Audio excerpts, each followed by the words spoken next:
rising above.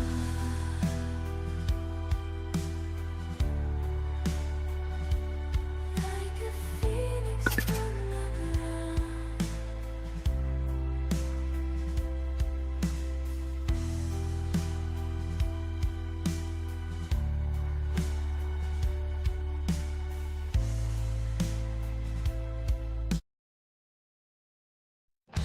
Free from living on in the heart, lost in a haze.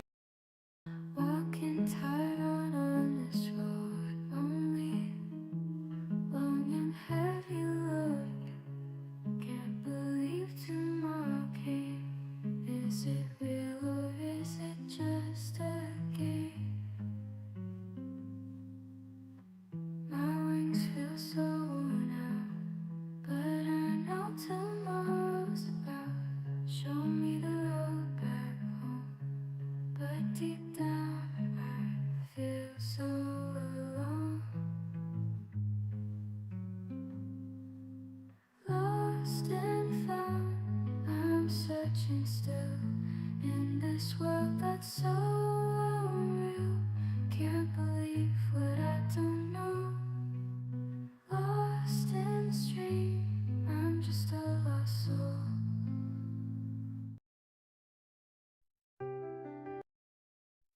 We put power inside with the magic she held, and the freedom I had in me, it swelled. So I found the soul I was searching for. We finally began on the path we were meant to explore. We are magical freedom, our spirits entwine in the dance of the cosmos. Your heart beats with mine. With every strum of this palette guitar, our souls merge as one under the evening star. In the whispers of night, where dreams softly tread, our love finds its wings on which it is led. Through the valleys of stars, over mountains of moon. Our bond is the rhythm, older the tune.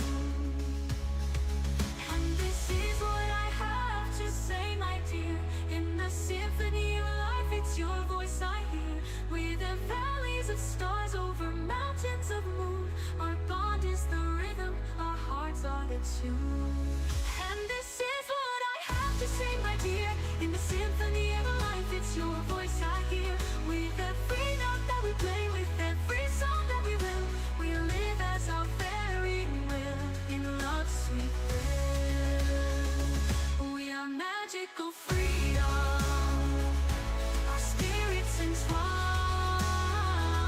in the dance of the cosmos. Your heart beats with mine. With every strum of this palette guitar, our souls merge as one under the evening star. The canvas of the infinite sky, where the whispers of the wind gently sigh. There's a tale of two hearts in the silence they speak, of the magic within, the freedom they seek. With a touch, the glance in the soft moonlight, our shadows dance together into the night. In the echo of our laughter, the world fades away, for in each other's arms is where we'll always stay. We are magical freedom, our spirits entwine in the dance of the cosmos. Your heart beats with mine. When every strum of this palette guitar, our souls merge as one under the evening star. Let's promise to cherish each moment we share. In this journey of life, nothing else can compare. With the magic she held and the freedom I found, together we're boundless, no limits, no ground. We are magical freedom. Our spirits entwine in the dance of the cosmos. Your heart beats with mine. With every stroke of this padded guitar, our souls merge as one under the evening star.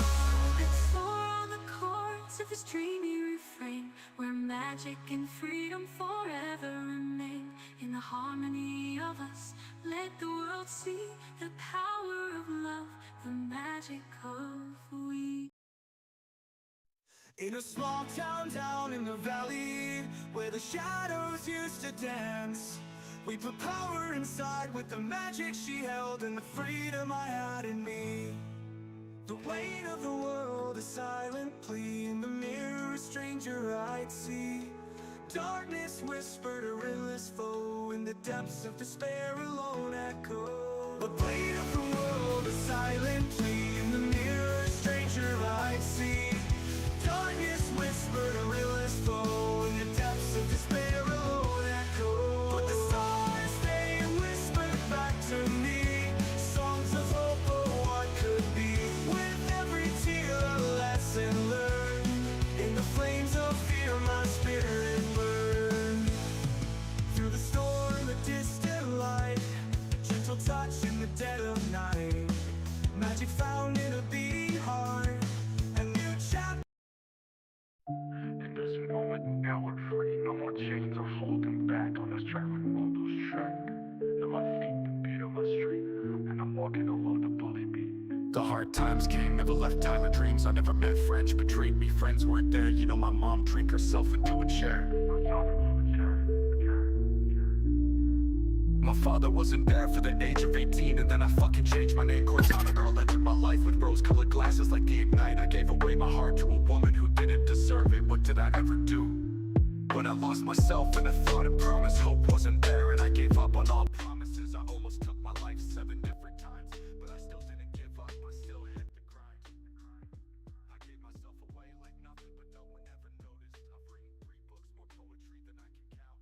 My paintings are living tan as hell as fuck, but I didn't find peace, I didn't find my promise, so I almost gave up. But then came a glimmer of light, I sang my song under a tree. Now, I truly love you by my side, I know what real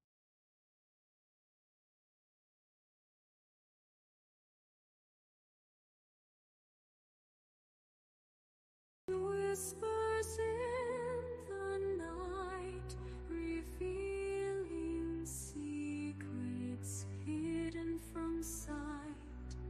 With ancient wisdom, I'll ignite the flames of truth, burning so bright. Ethereal cards, they hold the key, unlocking mysteries, setting us free through swirling mist. The future I see, guiding souls like a river to the sea. Welcome to the unknown prophet's domain, where spirits dance and fortunes remain. Let the tarot unfold, let it explain the path that lies ahead with no refrain.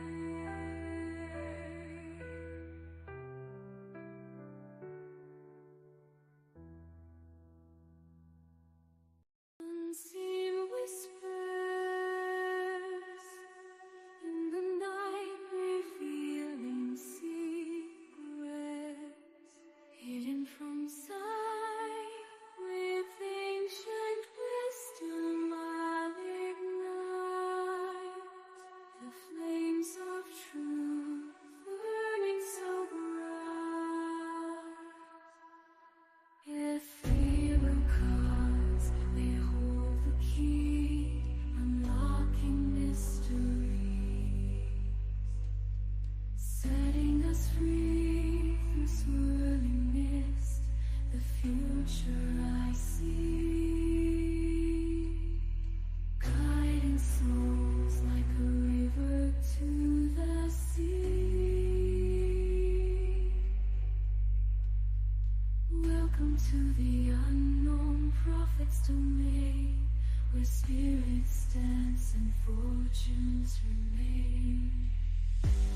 the terror unfold. Let it explain the path that lies ahead. No refrain.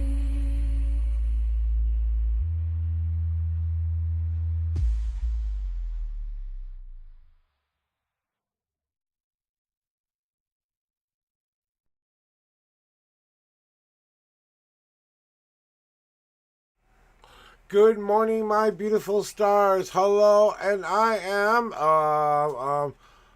guess what? The Unknown Prophet. Yes, that's right. I am the Unknown Prophet. Hello, I do daily tarot readings between 9 a.m. and 12 p.m. Central Standard Time every day except the weekends. We're crawling up on the weekends, guys. Happy Thursday to all of my beautiful stars out there. Welcome on in, everybody. I hope you are enjoying some of the music I was playing in the background. This is all AI-generated music now. I have created all of the lyrics, but AI has helped me with the melody. I picked the style choices and all of that stuff, but AI did help me create it. So it's a collaboration between me and AI here and the app called Suno.com. So I really want to say thank you for me having the ability to do this for free. It's been an awesome, fun, wonderful song journey of mine. It's something I've always been kind of interested in doing as a person, being a songwriter of sorts. I'm a poet. I'm a writer.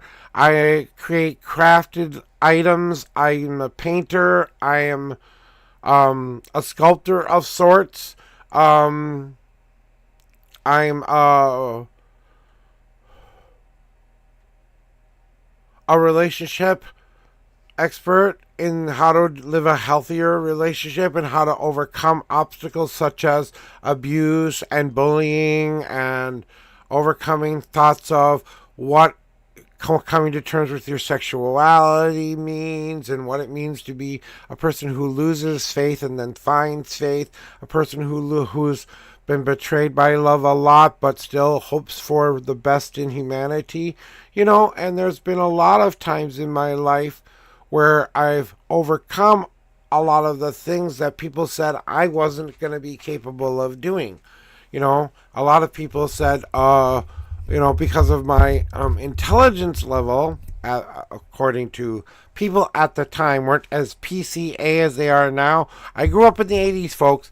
That means, we grew up with people calling you stupid, retard, and all of that stuff. The stuff that's not no longer PCA, but hey, those were the words I grew up with, and being a slower learner who does learn about 3 times slower than the average human. It takes me 3 times as long to process something and learn something than the normal person. I have a chemical imbalance that creates the depression and the anxiety. So not only is it something I cannot control on a very physical level, but there is real emotional damage done to me that I've worked throughout the years. I highly recommend therapy. I highly recommend psychology in every step of the way. I believe it's important for us to understand our minds and have someone to call us on our bullshit who isn't the person who's in charge of any part of our life. We need that outside person who doesn't have any skin in the game to tell us what we need to hear in a very trained way of doing it. You know what I'm saying?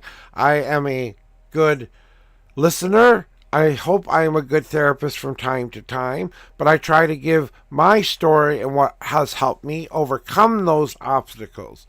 And when someone said I couldn't write a book, I wrote a book. When someone said that my art would never be appreciated, I created a ton of fucking art through my pain and through the sorrowful feelings of not having the woman of my dreams love me back in return, not loving myself, not loving things, and loving things about life as well, and trying to find beauty and hope and faith through all of the ugly came out my artistry. I'm what you would call a canvas artist. I like to work on a canvas.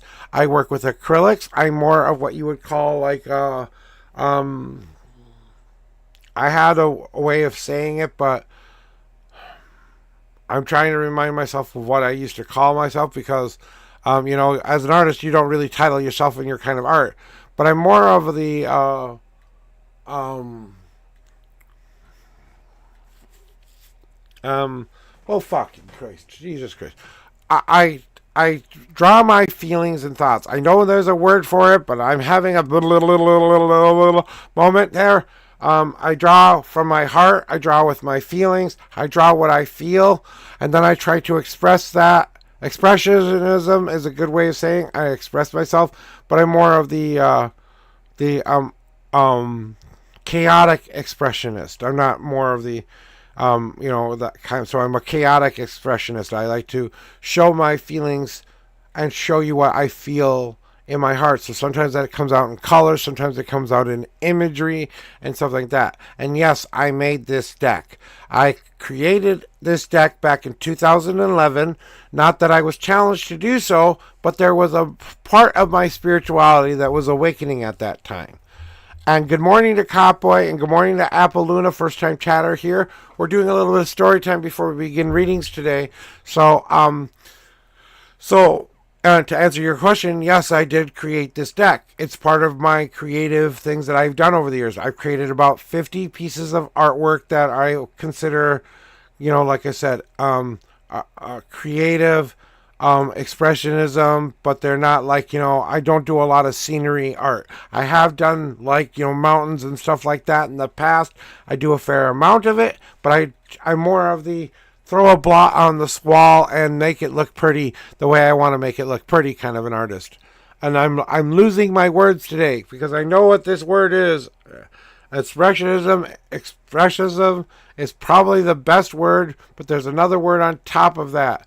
It's not more Picasso, Van Gogh-ish kind of artist. Not necessarily, the Mona Lisa we're talking about, Okay, I'm no Van Gogh, but, I'm more of the, the expressionist, and fucking Christ, it's going to bother me.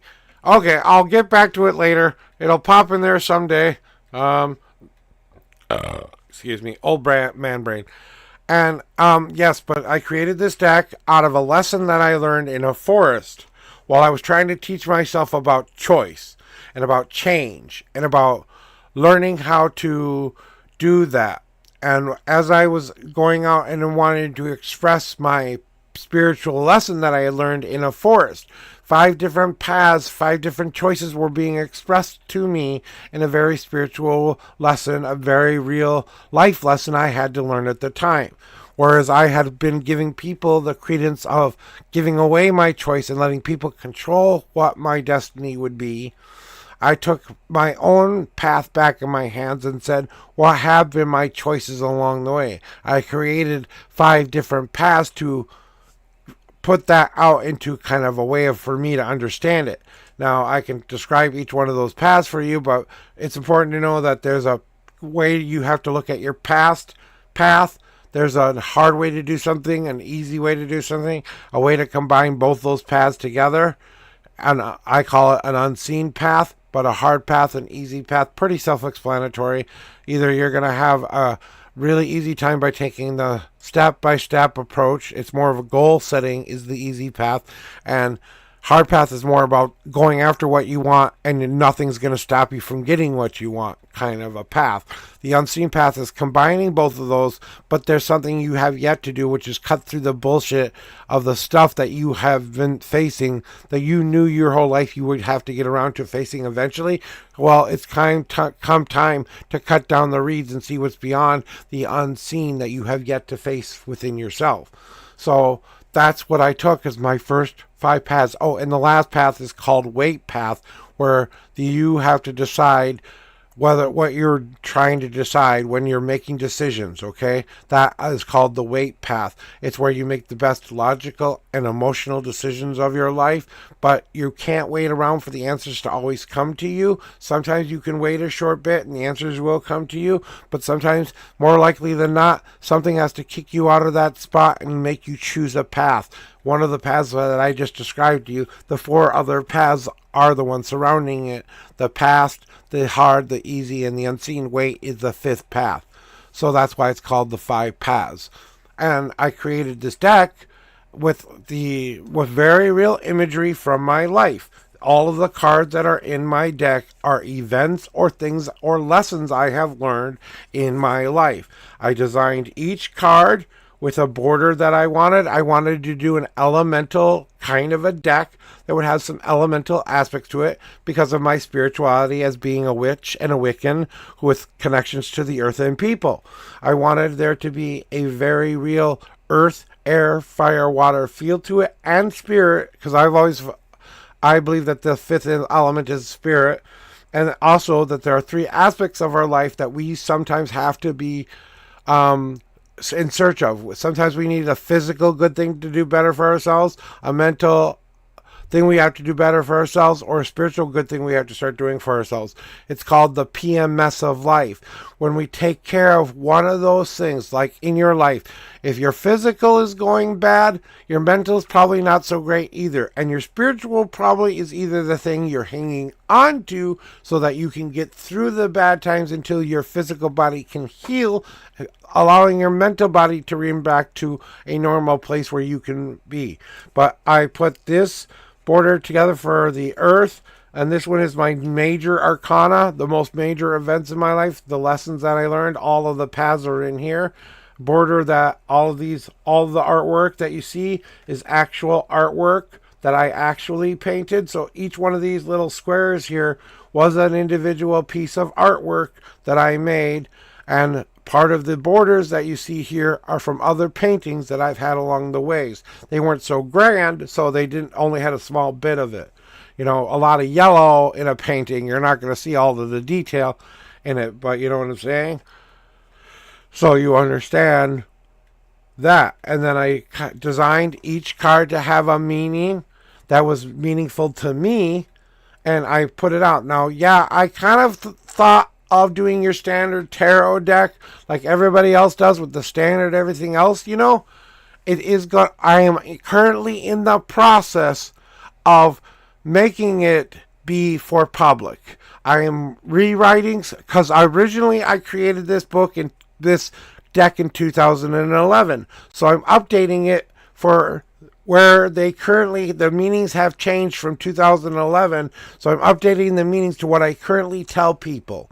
And I'm currently writing down each of those meanings and putting them into form so that when I bring it to my publisher, which is a self-published company, by the way. I've self-published everything. I've never had anyone say, hey, we want to pay you to publish your thingy. Okay? So I have a self-published company. I have to raise enough money to print out a limited edition that I will put up for sale for the general public, but there will be some people who automatically get a deck who supported me along the way. You know what I'm saying? So eventually, yes, there will be a deck for sale, but right now it's in the writing phase of rewriting it. So once I'm finished with that, I will let people know I've finished with the writing for it, and then I will be putting up like a Kickstarter or GoFundMe or something to help me fund me doing my dream, because I'm not going to be able to do it unless someone helps me with it, you know, basically. So money-wise, or a publisher has to see it and say, we'll publish it, you know. I'm only asking to print. I want to print 150 copy limited run, which is around $4,000 to $5,000 with the box, the book, all the cards, the way and designed I want them to be. And yes, the pictures are designed to be a little grainy. They're designed to be a certain way, to look a certain way. So people think that my imagery is wrong, but it's actually the way I really wanted that picture to look. So even though people might think that's a bad image, that's the way I intended that image to look that way for a reason, you know. Things like depression, you know, things like, you know, we need to celebrate life, things like I have to face my past, and things like I have to accept the cycles of my life, you know, and things like I have to start to trust that ancient knowledge, what I've learned up to this point. So, yeah, if you would like to get an example of my kind of reading, I am a in-your-face, blunt tarot reader. I do not hold back or sugarcoat it. If I have to give you bad news today and set your world on fire in order to put you on a more positive path, that's what I do here. I tell you the unbridled, unabridged truth. It's Since you're a first-time chatter in here and you don't know how it works, let me explain what happens. I ask you to help me with your journey by picking some numbers, okay? The number is, please choose a number for your shuffle amount. If you want me to shuffle my deck for you, which I ask you to help me with, I ask you to pick a number 1 through 10. That's how many times I will shuffle this deck. Let's say you pick 2. I will go, these are your official 2 shuffles. 1 and then 2. And then sometimes a card will hit the floor or hit the desk or some way it will escape from my deck. Only during the shuffle, when cards pop out of the deck, does this mean something. These are what we call God cards here at the Unknown Prophet tarot readings, okay? And they are the most extreme message you will get from your higher power. They will answer the question of, I'm having some frame issues. Give me a second, guys. I'm having some internet frame issues here. Everyone's kind of having it. There's some sunspot and sun activity right now with the full moon and the solstice coming up, guys. So just be aware there are going to be communications. So, okay, and then I ask you 1 through 10. So these are the most extreme answers that you get from your higher power. They are messages from your higher power. I don't care if it's Jesus, Buddha, whatever God you decide to call it. That's what this card is from. And they are trying to tell you in the most extreme way what the answer to your question to them has been. Hey, you, I want you to answer blah, blah, blah question that's been running in my head lately. Please give me a a definitive answer on that. But since you're a first-time chatter here, I like to make sure I ask permission to do that for you for your first time, though, because your first time, and I don't want you to be railroaded when you're not expecting it. So I always make sure I ask you permission to see that card if you wish to see it. But then there's a second number now we pick, okay, after the shuffle amount. And that's 1 through 52. And that's where the answers that you are seeking to whatever question you are having of the day, or if you just want a general answer to a question or general reading that just tells you what you need to know today and what would help you in your journey reach that more best day ever. Since there's nobody here, you don't have to do it, but normally you would press ! join. That's how you would get on my queue. It's open right now. You're the only one here. You don't have to worry about joining a queue. You want a reading? We'll get you a reading, and I'll show you how it's done.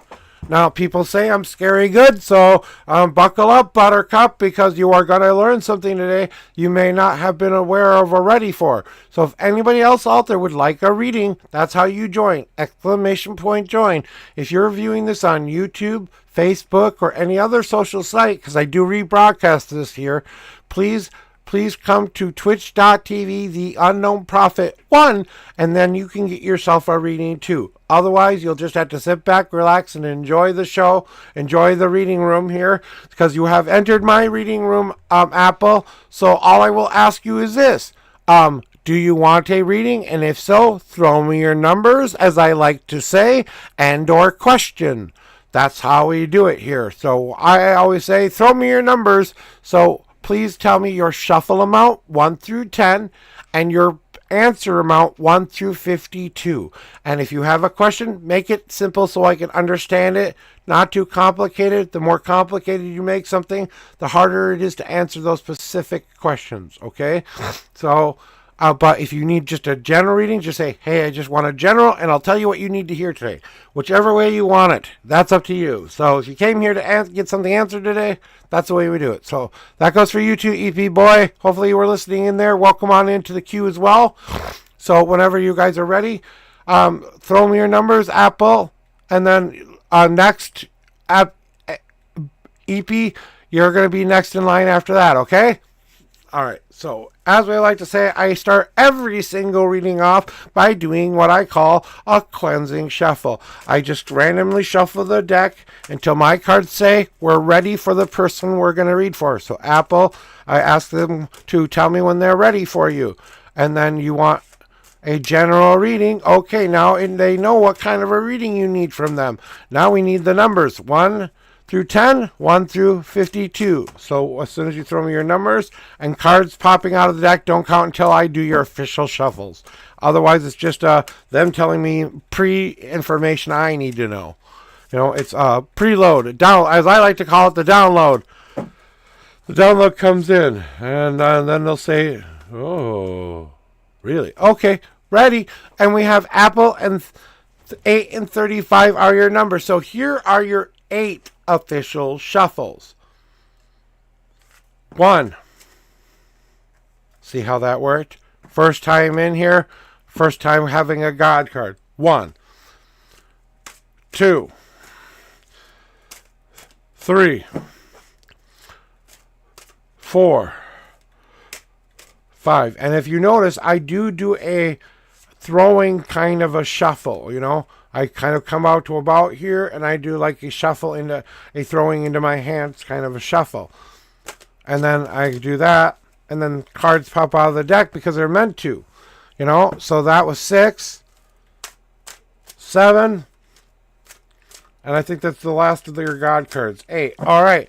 Now we've done your shuffle. You have a 1, 2, 3, 4 God card message. You can only get 6 God card messages per reading. Anything over than 6 means it was a misshuffle. These are actual answers here. Okay? Well, we always do that after your general reading. And here we go with the general reading. You need to know about where you're at right now. Okay? So we need to count out the 35 cards. 1, 2, 3, 4, 5, 6, 7, 8, 9, 10, 11, 12, 13, 14, 15, 16, 17, 18, 19, 20, 21, 22, 23, 24, 25, 26, 27, 28, 29, 30, 1, 2, 3, and the 34th card is on the bottom now, and all those cards go up on top, making your top card the 35th card. Here is the answer to what you need to hear today and what needs to happen in your life, or what you need to be aware of happening in your life already. All right, I got to move my ethereal light somewhere else here for now. I need some room for things. Okay, play. Ow, whatever. Fall down there. Okay, ethereal flame down there. So ethereal flame had to go down on the ground because I'm out of candles right now, so I had to light the ethereal flame instead of my normal candle light that I have. But it kind of works out because it's a little bit easier to see the cards without the candlelight. So Apple. Can we talk about this thing that we finally were ready to let go of? That there was a part of ourselves that we had been hanging on to for so long. It has become so familiar, but so toxic to us. And it feels like recently you've been questioning whether or not this was a good idea to let go of this old thing you used to hang on to. And you're wondering whether or not the changes that you are making right now are being seen and being understood from all the things and the people who are around you in your life. And from what I'm feeling from you right now, and what I'm feeling from what you're going through is that there's this change happening within you, but you're not quite sure what you want that change to be. You just know that something's got to stop. Something's got to stop, and something's got to finally be put to rest and die. And I say this with all due respect. If there has been an old part of yourself that you've recently let go of, you are still in mourning, my friend. Go through the mourning process and mourn what you just left and let go of. Actually mourn the loss. If you need to bury something or burn something away to make yourself come to terms with that, hold a funeral for something, I have what I call my box ritual, where you just go get a box. Doesn't matter what kind of box. It can be, I'm just going to use this box I got ready for the mail, okay? It doesn't have to be that big. And you go put little pieces of paper in that box of the things you want to let go of, and you want to finally put to rest, and you want to finally die and move on and move forward. Yeah, and you've had your awakening, right? But now you are understanding that death and rebirth now being born and having the awaken. It's the being born part I was getting around to, okay? It's now that we have become awakened, and now we have that new life because we've gone through the death part already. So more of a, you made it through the hardest parts here. Where you go. Here's where we have to start to learn from some things here. And we have to honestly own up to some things we haven't owned up to before. Like the boundaries we have been setting for ourselves and the people surrounding our lives. Right. It's more of a confirmation for you. You know, a confirmation that that rebirth has been seen. That you have continued that cycle, that you completed that cycle. That's why it's in the past. So yeah, that rebirth happened. Right, exactly. But this was to kind of remind you about your journey to get to this point. So the boundaries that you had been setting for yourself previously, we now have new, healthier boundaries. Not the same old bullshit, toxic stuff we were doing, right? Because now things are going the way they're supposed to be going. Because now you are living the life you were meant to be living. Because now you have become the thing you said yourself you wanted to become. So, like I was trying to say, the death had happened. You fought through the boundaries that were keeping you locked away from whatever it was that you had to battle things from. Things are great now because now you are born and being. You're walking the walk, you're talking the talk, you're doing the do. And that means you're picking up the right kind of things you need to fill the piggy bank of self.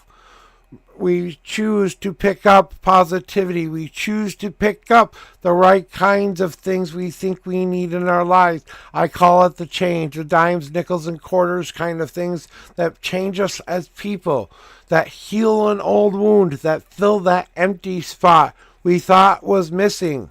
To realize that the spot just needed to be a band-aid put on it, and it had to take some time to heal itself naturally away.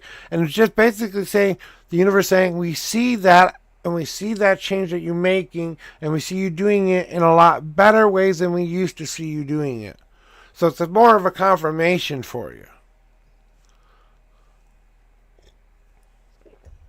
So it's, like I said, that's what they had to tell you as far as a general reading goes, but God cards can be a little bit more extreme, so I don't know if you want to see your God cards or not, but I always ask permission for my first time chatters here if they are ready and want to see their God cards. So maybe that answers something else, that maybe answers a question that will blow your mind, I don't know, but whatever was relevant for you, you know, it's just meant to kind of go, oh, whatever relevant for you, take it. Whatever's not relevant for you, hey, give it an honest, good thing to ask yourself if you're missing something there. And if it doesn't fit, throw it in the trash if it doesn't fit. You know what I'm saying? You're meant to get what you get out of these things. It's for you to understand, not me to tell you how to understand it. Okay? So here we go with your God cards, okay? So what does your God want you to know? And I think this is a very good message for you. And I think that you have just a reminder that this is all of this means one thing, okay? So even though I'm telling you each individual card, you kind of have to figure out what your higher power is trying to tell you here a little bit, okay? I don't know all the answers here. They don't like to get in the way of what they know you'll understand when you hear the cards I have to tell you. Is basically what I've been told. So that's how it usually works. So the first thing they want you to know is that you have brought all of the things that you did want together in your life. Now that you have sparked that igniting spark within yourself where you said, now I can't just let this new beginning go to waste. I have to put it on the candle that will allow that energy to spread throughout my everyday life. Now that it's spreading throughout my everyday life, keeping the candle lit and making sure the flame is always being fed the right kind of a fuel it needs in order to keep that energy and power keep going. Now, it's the eternal candle. It only needs to be lit when you feel it needs to be lit. If you feel that you have that energy within yourself and it's spreading throughout your life, great.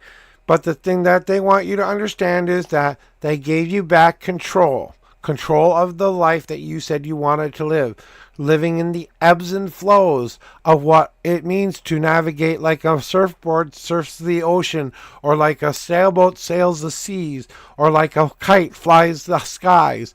It's not about control. It's about allowing that tension to carry you, the wind to move you in the way you want to go. They only keep you tethered to the ground when you need it.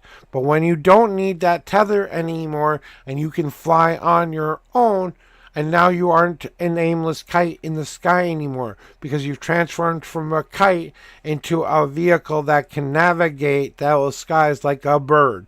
That's controlling the ebbs and flows of life. So whatever you've done recently, they're very proud that you've taken that control back, and that now you move in your own ways now, rather than what everyone expects you to do. So there's that. Keep listening to yourself. The inner guides within you are helping you. Thank you for listening. We are providing everything you need right now to kind of put the magic into your life. The prayer is being answered, but we're going to require you to do a little bit of the work here too. Hey, Swifty, thank you very much for being my 8th month subscriber in a row, the longest running subscriber of the channel. Thank you, Swifty, for popping on in. And what they want you to realize is that they need you to own that power, though. Yeah, we heard what you wanted. We have given you what you wanted. If you don't walk the walk and talk the talk and keep living the life you say you want to live, 2x4 coming your way, or baseball bat, or whatever over the head instrument will knock you on your ass for a second or two to make you realize just how lucky you fucking are. Or, now I own my power and I own my path and I trust myself to make and wield the magic of my life. Now it will become everything I want it to be. I don't have to worry about ducking anymore, because that 2x4 no longer exists.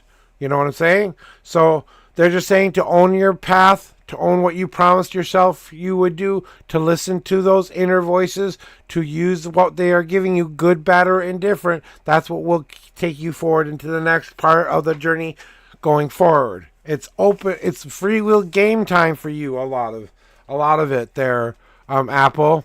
What I'm feeling a lot from your guides, and I'm hearing a lot of, they say they like to communicate with a lot of ticking noises. Like you'll hear tick, tick, tick, tick, tick sounds, or tick, tick, tock, tock, tock sounds. But it's not like a normal clock kind of a ticking sound. It's got a very distinctive kind of a tick, or very distinctive kind of thing. Almost like tinnitus when it first begins, you know that, or cicadas when they first start to buzz in the summer. You know, it's not quite a buzz. It's more of a tick, tick, tick, tick, but in that kind of, you know, harmonizing way. You know what I'm saying? I don't know if this makes sense to you. If you hear it more in a left ear kind of a way.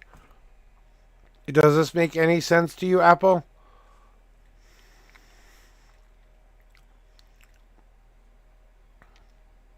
Hey, I really do appreciate that.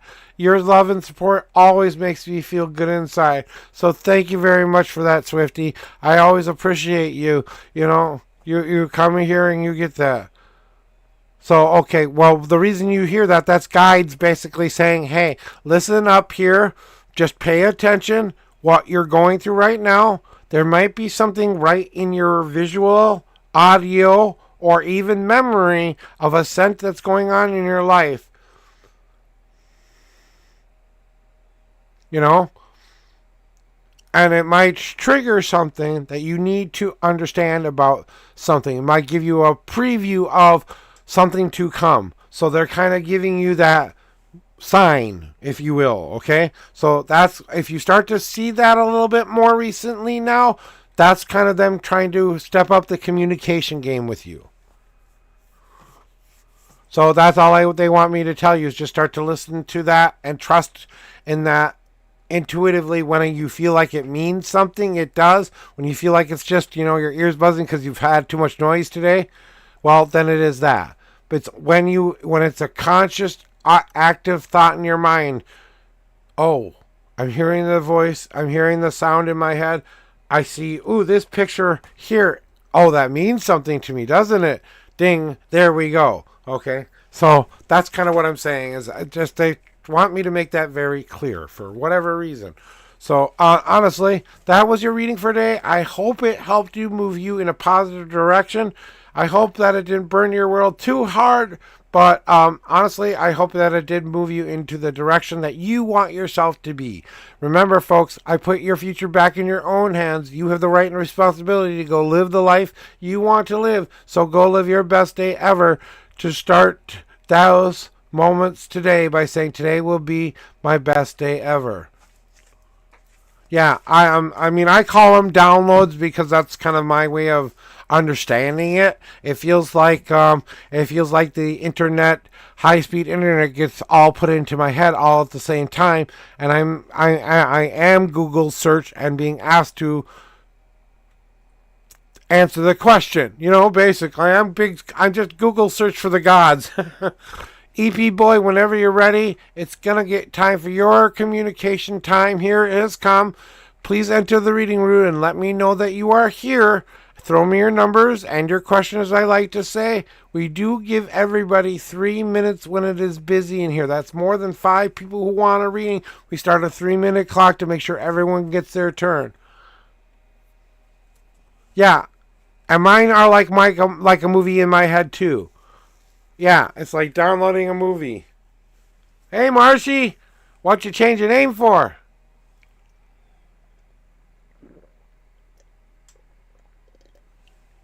I knew you were someone I used to know. You have a VIP badge.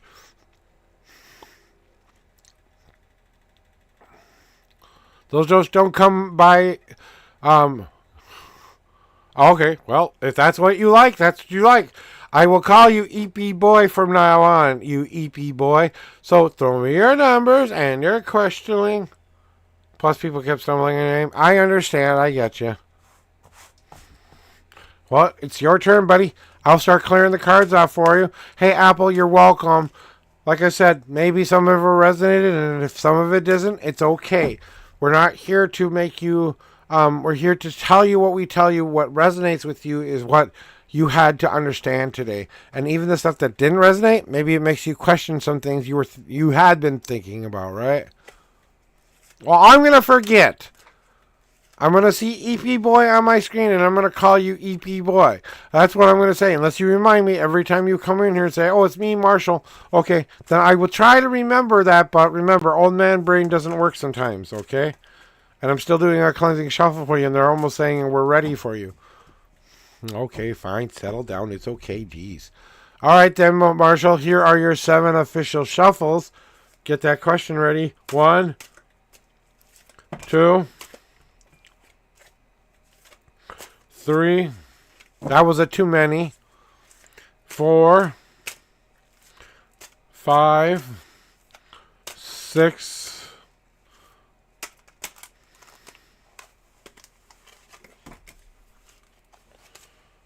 7. 1, 2, 3, 6. That doesn't count.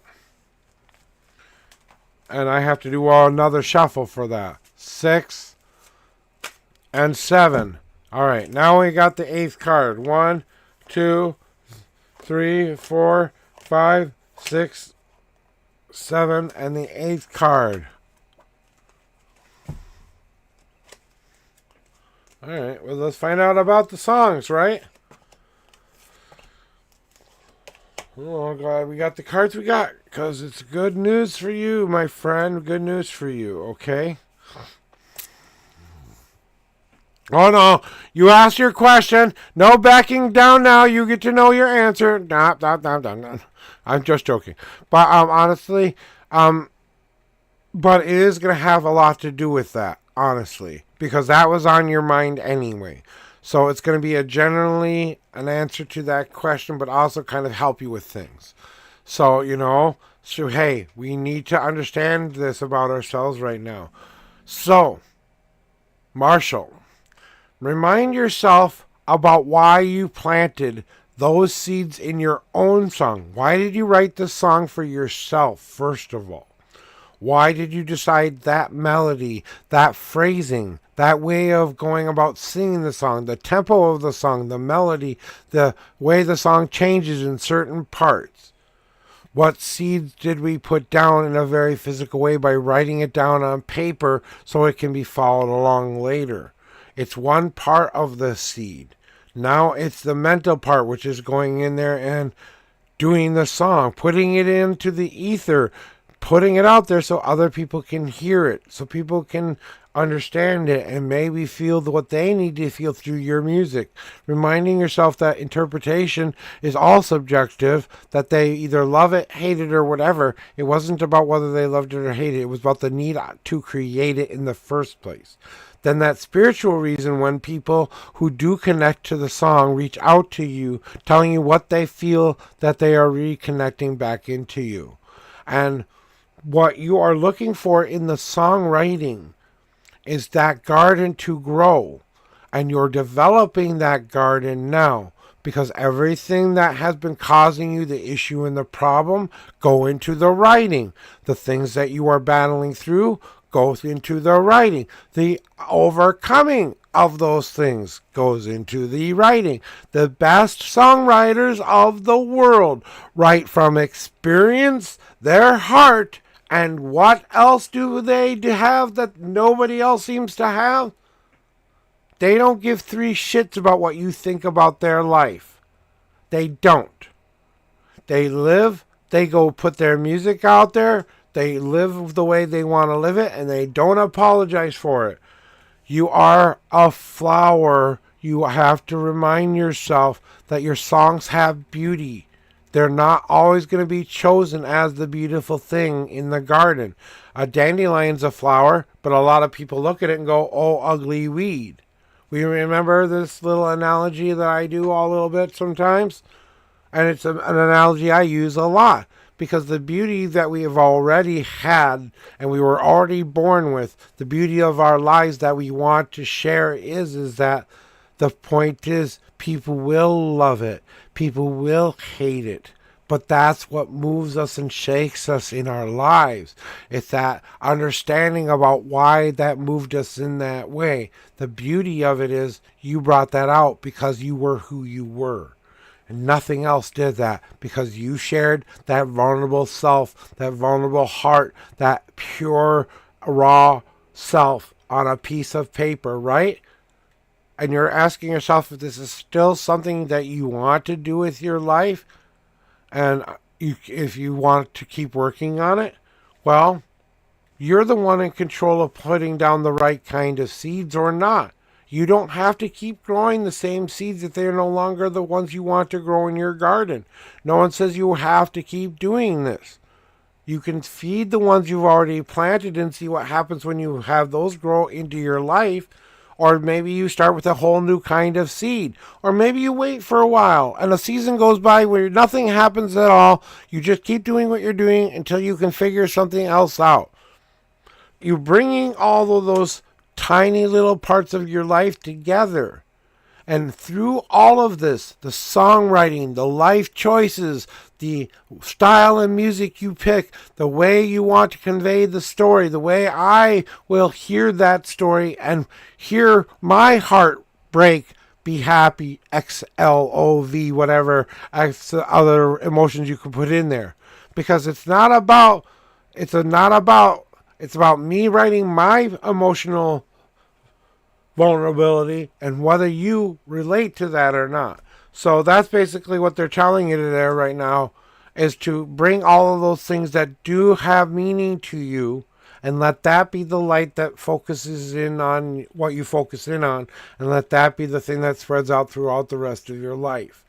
So rather than, it's more of a, hey, you dumbass who planted these seeds in the garden, okay, who has to take care of the seeds? Who's in charge of that? And they're kind of saying, dumbass, like you should know the answer to the question you're asking, So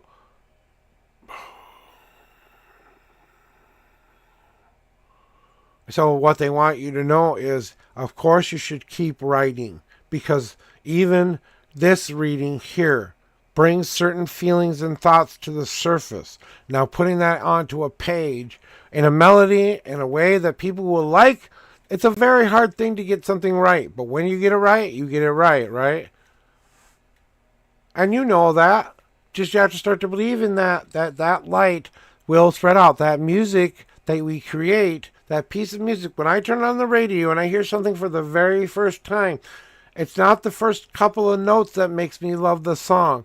It's what I feel about 3/4 of the way through the song. At the moment, my life matches exactly what that song is talking about. You know what I'm saying?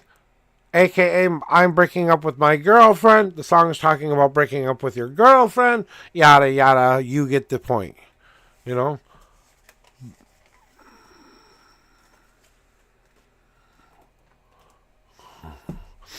So, most of the best songwriters of the world write from their emotional experiences, their heart, their pain, their love, their hope. They write through the melody and the medium that matches what will convey that to others, and then they hope and pray other people like it. And every musical artist does it. They hope and pray we like it, because we can turn on the radio and go, I don't like it. You know what I'm saying? After 3 minutes of not even getting to a chorus or anything, not even 3 minutes, it can be as soon as 3 seconds. Oh, I don't like the way that starts. I'm not going to give it a shot. Now, 20 years later, I'm listening to something I haven't listened to before.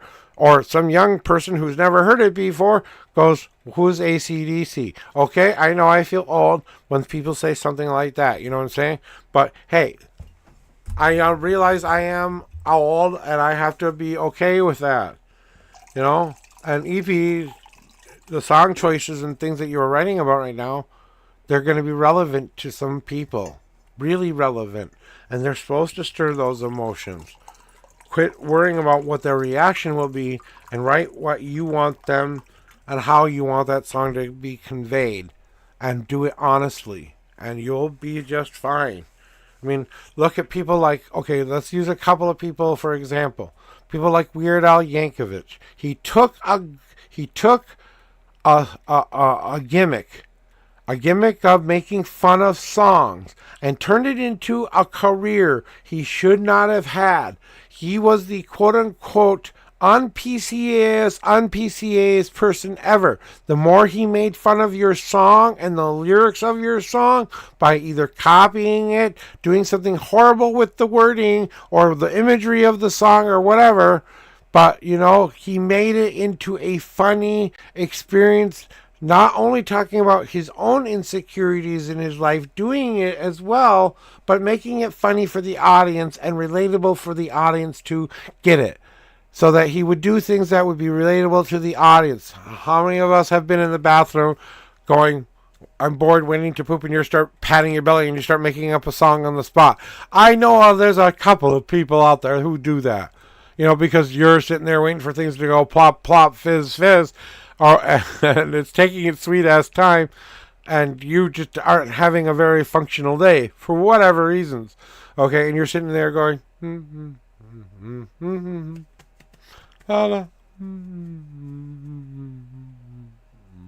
then it's either talking to yourself or making up some kind of a melody or concentrating like there's no concentrating. You know what I'm saying? Push, push, push, push kind of stuff.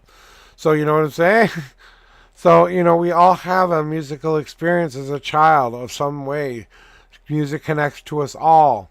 Our moms sing to us sometimes in our bellies.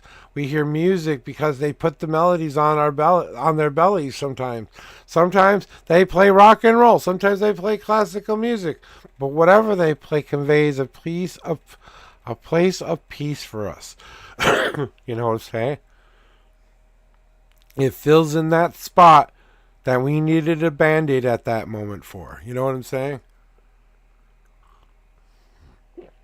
Mamma mia. I hope that helped you today, my friend.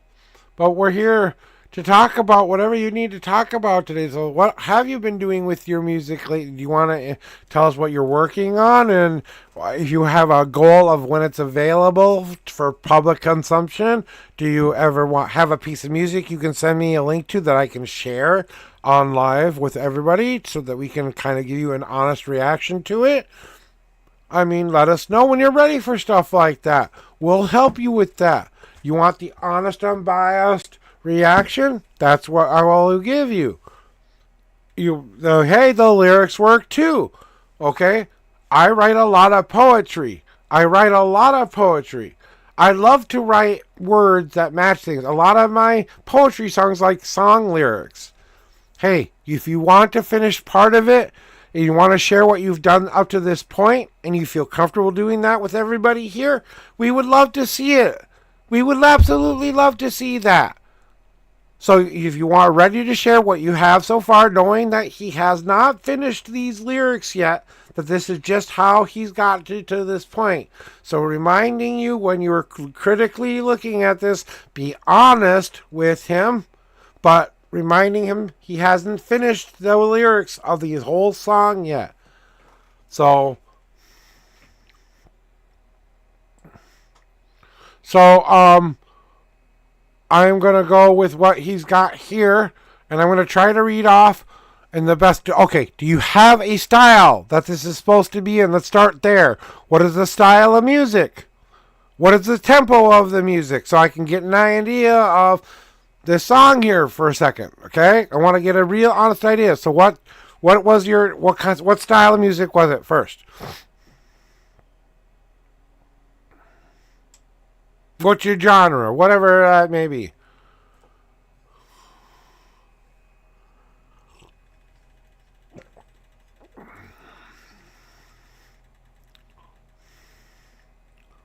I got the words. I kind of looking for some context.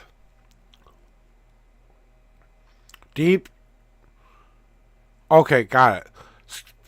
Deep, tokenish, meant to be symphonic metal. Okay, so now I've got kind of an idea in my head of what I'm thinking of as far as my idea of what that melody sounds like, at least in my head, and what I'm about to read out, okay? So please don't, you can be super critical of me, but I'm going to do my best. Sleep, tokenish, meant to be symphonic metal.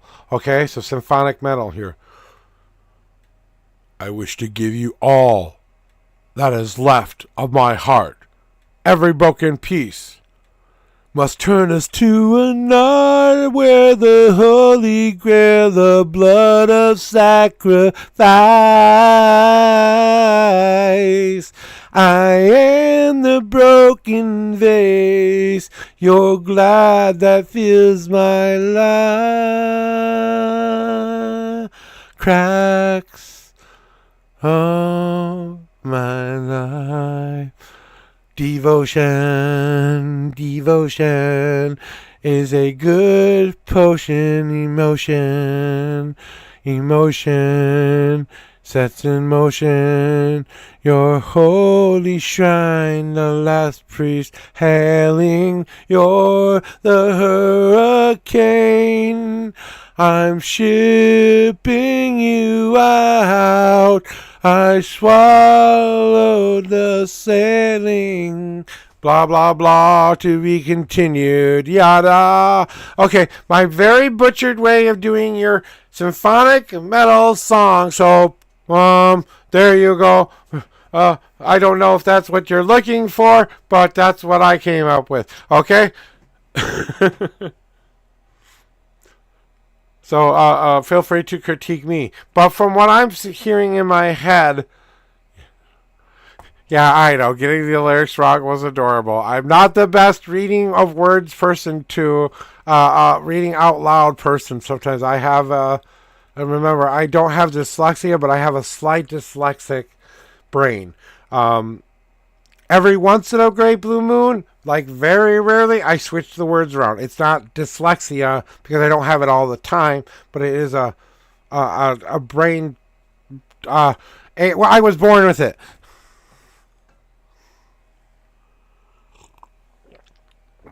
But you know what I'm saying. But I did like the lyrics though, because okay, let's just break down the lyrics. Okay, I wish to give you all love, all that is left of heart. Okay, so we're breaking down what we're talking about here. We're giving people an idea of why we are singing the song. I'm giving you all of my heart that's left of my heart. Not just, a little bit of it, what's left of it. So someone has already come along and stomped it into a billion pieces. This person is picking up the pieces, okay? Then we move on to every broken piece I'll turn into art. So not only am I they're picking up the broken pieces, but they're also doing what we call gilding. They're kind of, I know there's a better term for it, but it's basically, I call gilding something different than it is actually called, but it's basically pottery. You take a gold-based paste, and what you do is you glue all the broken pieces together to make the vase that has been broken even more beautiful by adding the gold metallurgic properties to it, aka creating something new out of something that was broken. A very symbolic kind of a way of doing it, right? So that's kind of what I'm thinking of here, all right? You are the Holy Grail. I am the blood of sacrifice.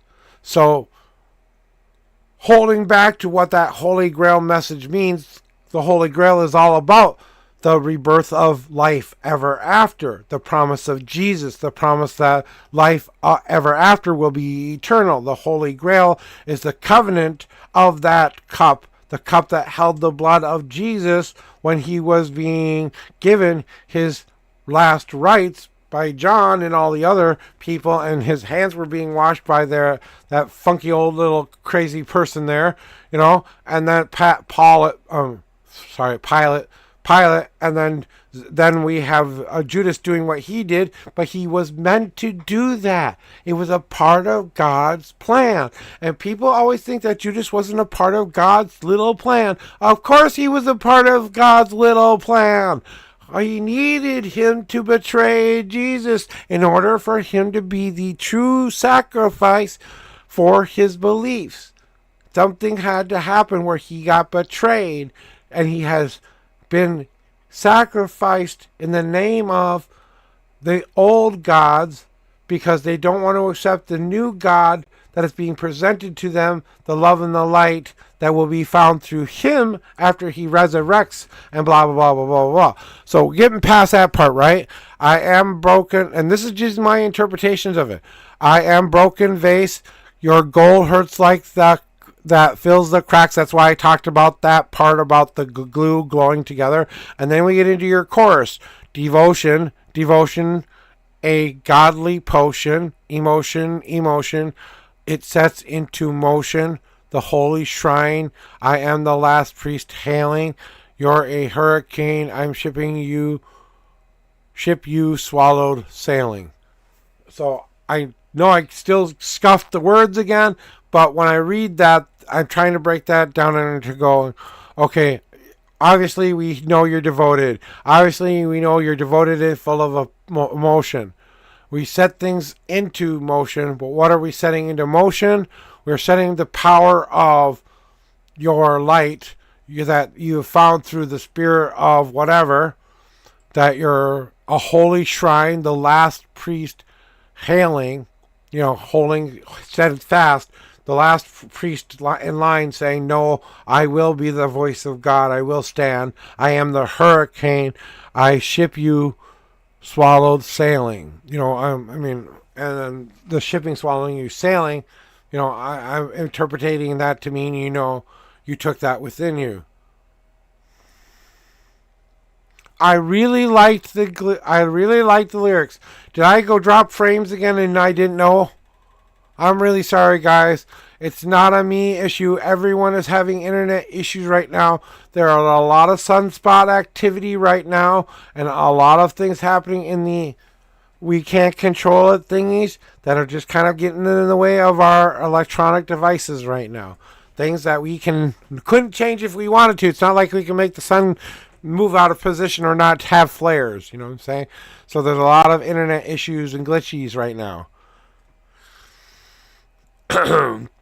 I very much enjoyed what you have written so far. I think they're well thought out.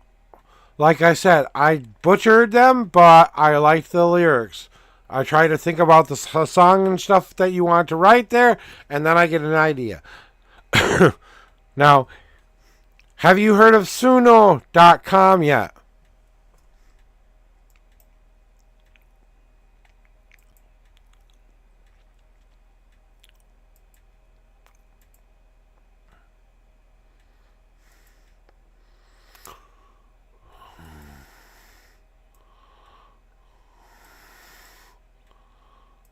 I would like to get where my invite is here. Sign up. I'm already signed in. Give me a second here. I'm grabbing something from my cited.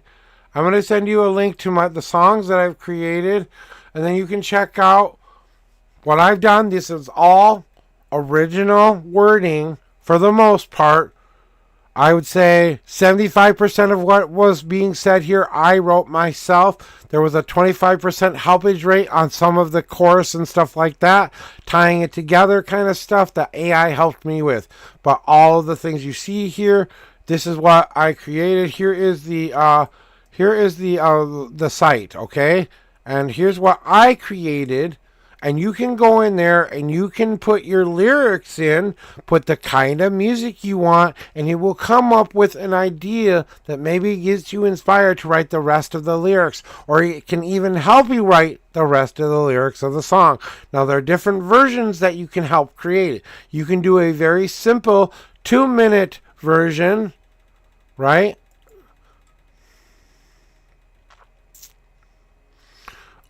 Which is like a 1 to 2 minute version creation. They call that the 2 version. It's usually not longer than 1 minute and 3. Then they have the 3 version, which is like a 2-minute song. Then they have the max song, which is up to 4 minutes, a 3.5 song, 4-minute full song.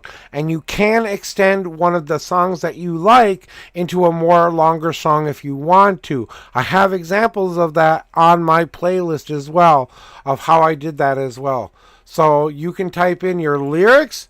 You can go to where it says custom on there. You enter your lyrics. You type in the kind of music you want it to be. Even the title of the song. You can hit make random generated lyrics after you put in the stuff you've already been put in, and it will come up with the song best suited to what you have put in there. And you can even say I want male voices only or whatever else. So that's the site. I think you would definitely really like it. And I think it would help you with your songwriting too. I think it would also kind of help you put things into perspective of how your song could be conveyed. You know, maybe some song style choices.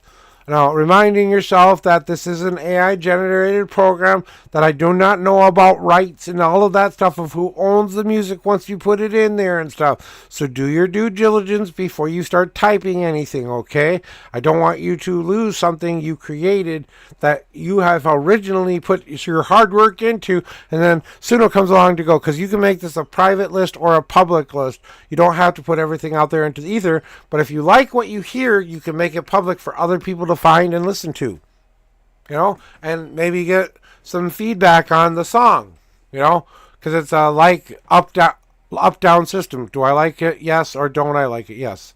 So at least you get some honest feedback of whether people like it or not, you know. So there's what I have for you. I don't have I have a link for that for an invite for that, but I couldn't find it. So and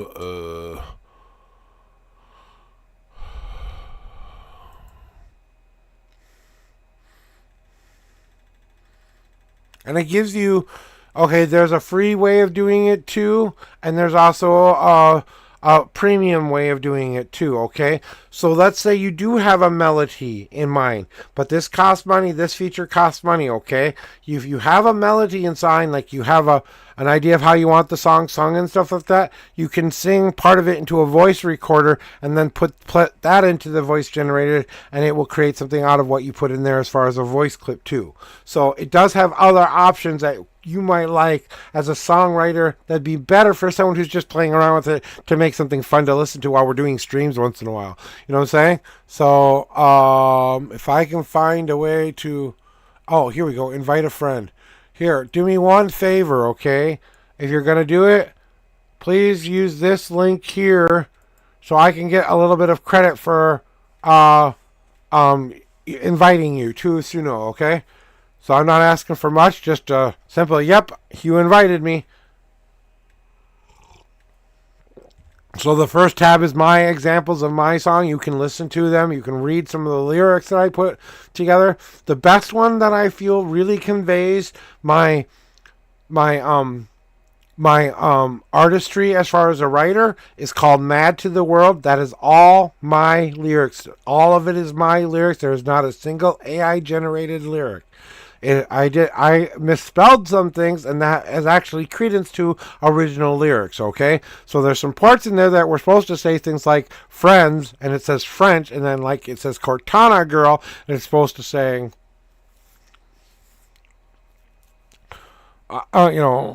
something else, but Cortana girl kind of works out because it's an AI generated girl, and she was pretty much an AI generated woman to me. You know what? She was a mystery wrapped in an enigma at the time. It talks all about my pain and hurt and how I was mad at the world for a very long time, and how that I lived in that anger and that hate for a long ass time, and battling through being mad at the world all the damn time for what it was doing to me. It wasn't doing anything to me. I was doing it to myself. That's the only person who ever had control over it, right? So, and these readings came about because I trust my intuitions, because I have been talking to invisible people since I was 8 years old. I listened to them, and very, very smart people told me as long as they don't tell me to go do bad things to people, that I should listen to them. So smarter than people than me told me to listen to that, and it was actually good advice. So I took that and learned how to trust myself, which took a long time to learn how to do. I had to learn how to love myself, which took a long time to learn how to do. And then I finally had my crescendo moment where all of that finally became who I was rather than who everyone expected me to be. So I became the person I had wanted to always be. I started owning that. And I started to create this persona named the Unknown Prophet. But really, we are the same person. There is no distinguishing between a Joshua and an unknown prophet. We're the same in the one person. There is no differentiating between the two, okay? But for reasons of explanation, because Joshua's a mundane, has to live and pay bills kind of a person, and the unknown prophet doesn't have to worry about the bills and all the other crap that the rest of the world can take care of itself. It only deals with spiritual and spiritual growth issues. So I give my brain permission to split just the tiniest a bit, but I honestly walk into being that person 24 hours a day, 7 days a week. And now that I've walked through the ethereal door, as I like to say, and enveloping myself in the power of my own will and intent, the power that created the destiny I said I wanted to have in my life, I realized that I am a very powerful person because I created the very life and even time traveled to make it possible. I truly believe that I've done these things. Now, maybe you'll call me crazy or insane because I'm saying these things, but you can ask my wife of 18 years whether or not she actually heard a voice while she was dying in a coma where I was nowhere near her and she didn't know anything about me, but found out that voice and followed it all the way straight to me. And you explained to me how that happened when I saw all of that happen beforehand, except for the death part. But I sang my heart song out to the universe, and I knew something was wrong with her. I knew something was wrong with the person who I was meant to be with. And I was finally ready for that person. Finally, I loved myself enough to say I deserved better than this person who had been mistreating me for 7 years. That I deserved real, honest love.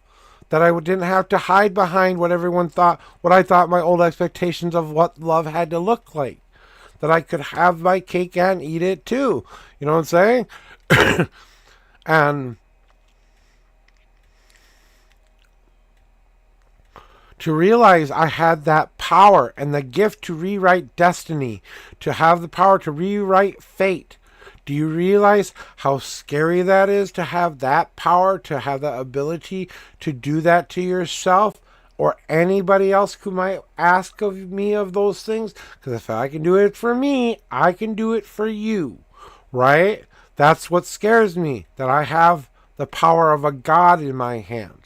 When I, as a human, say, no, wait a minute, I'm not a God. I don't want to be a God. I don't want to have that kind of power. But there's the ethereal part of me that says, damn straight we are that, you know. So there is a little bit of a battle inside, but it's not really a battle. It's more of a, hey, you, own up to the power you actually have. Okay. You know what I'm saying? It's that kind of a moment. And realizing what you're capable of, whether it's belief in self or belief in your gifts of a psychic or gifts as a person. We all were born with certain pieces of the puzzle. We're all trying to fit together the best way we can fit together. Sometimes we match each other's puzzle pieces and hey, it's a better picture for it. But that doesn't mean everybody's puzzle piece belongs in your picture. Sometimes somebody else's puzzle piece got mixed up with your puzzle. And it's not the same puzzle that you're trying to build, you know. So, you know, in my life, learning to overcome the obstacle of myself was the biggest obstacle I had to learn to overcome. With 7 suicide attempts to my name of times I actually wanted to die. Now, 3 times I almost was successful. 3 times I almost actually died from it. The other ones were more for cries for help, but still serious in all respect. They were very serious.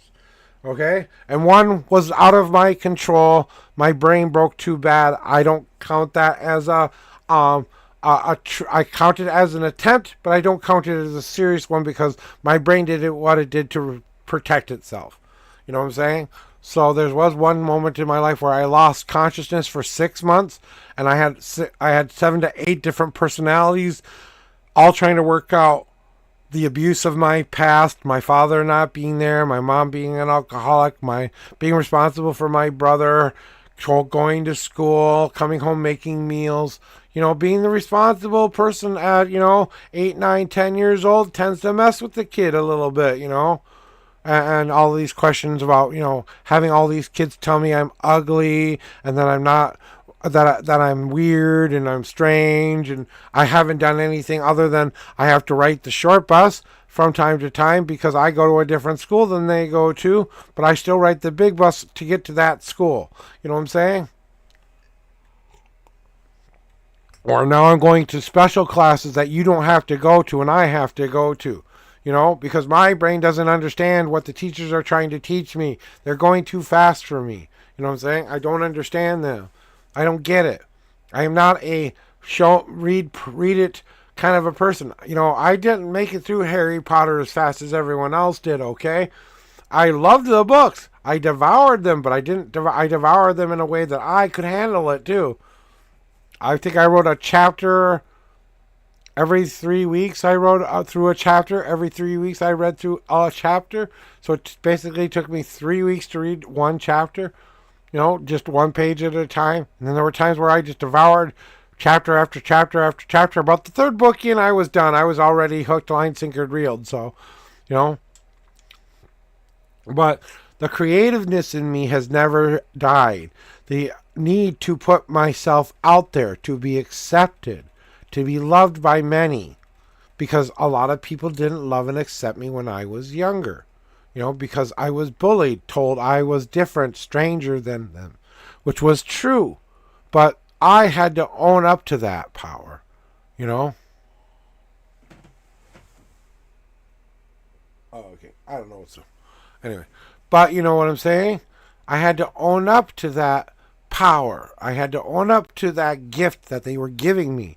The ability to say, no, you're wrong. I am better than what you think I am. And to strive for that better is what made me be the better person I was and was meant to become. Them telling me I couldn't was like them challenging me to a war they weren't going to win because I was going to do whatever it took to prove them wrong. Now, have I proved them all wrong for all the reasons I wanted to? Yes, but there has been a lot part of me I will never be able to prove to anyone because I don't give two shits about what they think anymore. You know?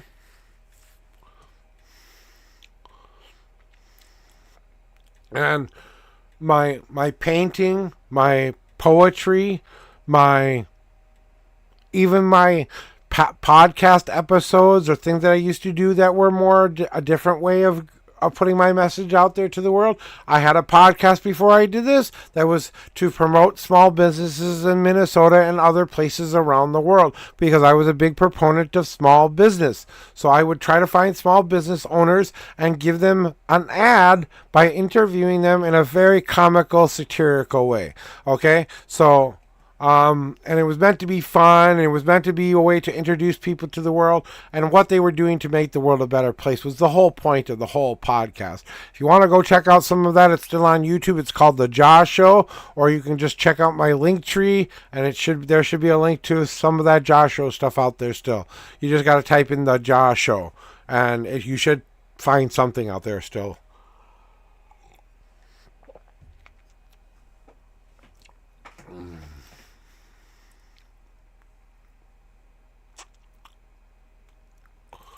And a lot of my artistry has been out of the emotional pain of my life. It's true. Art comes out of pain. And knowing that pain is there and having no way to get rid of it other than you come up with painting is my way of getting it out of my body so I don't hold it inside of myself anymore. Instead of taking my life, I'm drawing it out. I'm painting it out. You know, of all the times I didn't think about doing the biggest nasty thing I could do to myself. You know?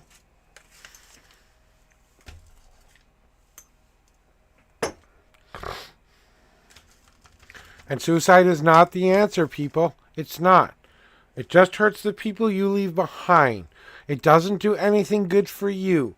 Okay? Whether you believe you just... Okay. Give me a second, guys. I got a call.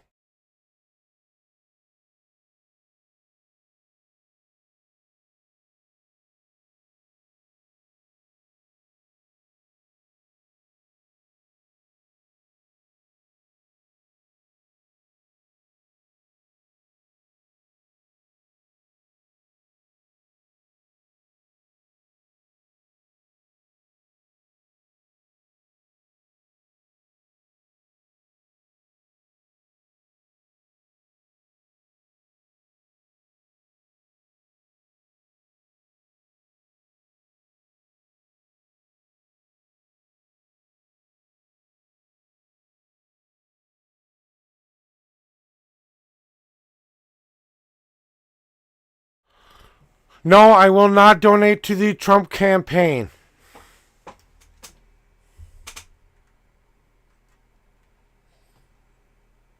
That man deserves to be in prison, not running for president. Sorry, that's my beliefs. If you don't like it, tough shit. Trump belongs in prison. 1 year for every person he has ever fucked over. 34 counts is not enough, people. But 1 year for every fucking person he's at least fucked over. Please, at least get him that much.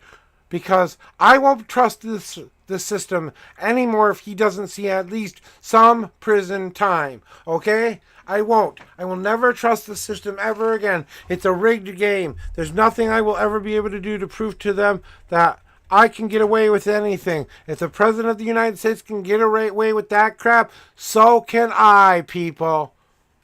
So can I. And you can't do anything to stop me because you've already set a precedent that that's okay. So do you set the precedent that it's okay, or do you set the precedent that it's not okay? What have we taught our children, people? Do we do the right thing in this world or the wrong thing in this world?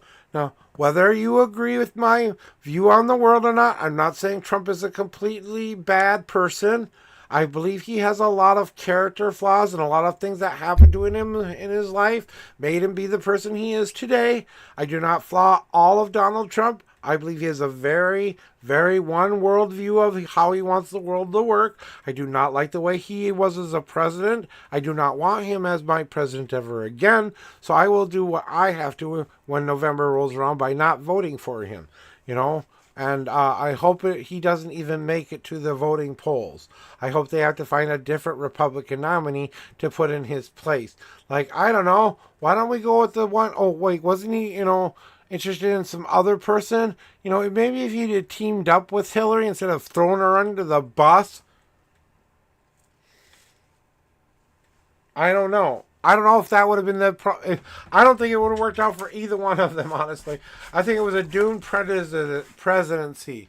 I don't know how that would have reacted or would have not reacted to this world, but we'll never know because it never happened. She never became president, so, well, maybe next time. A woman is going to be president before I die. I guarantee a woman will be president before I die. I goddamn guarantee it. That's how much I know it's going to happen. A woman will be president of the United States before I die. That's scary to say, but it's the truth. All right, let's see what we got for people out in the old Twitchy land on a Thursday. And see who's out there doing twitchy things. And as I like to say, putting the music back on, and we're going to wait for the right people to show up here.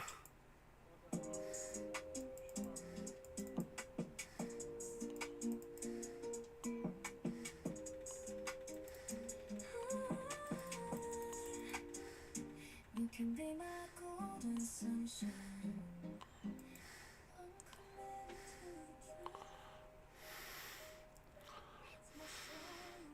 Happy Pride Month.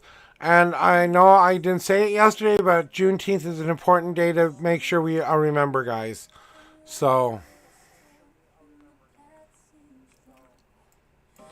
I missed saying it yesterday. So happy Juneteenth. Yeah, it was yesterday. And to all those who understand what that means, it should never ever happen again. We should never ever turn our backs on our fellow humans by misusing them. I don't care who it is, what color, what race, what religion. No one deserves to live a life of servitude, ever.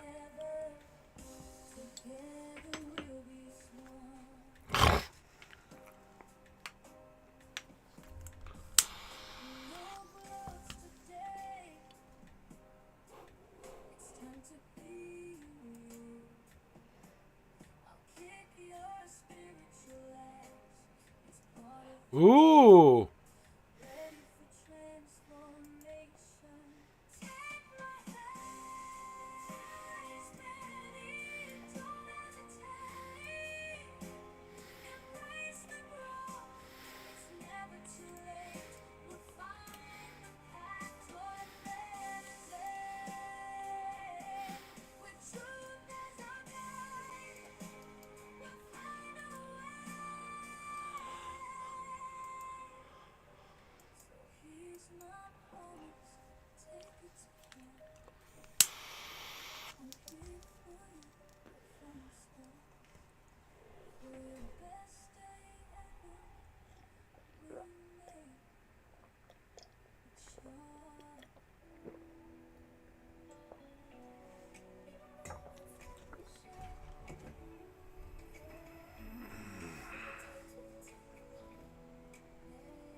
Charge our free controls.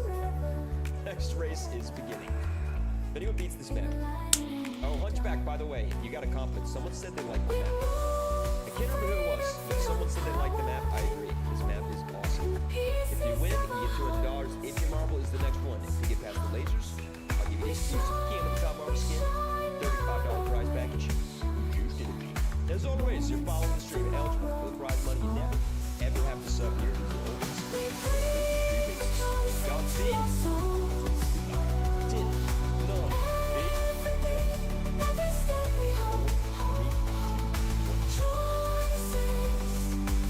bam. Here we go. It's Cadillacs. Guys, let's get this thing done. It is done. That's a reroll. We're at 20 subs already. Holy shit. Thank you, guys. What the hell? We're only an hour into the stream.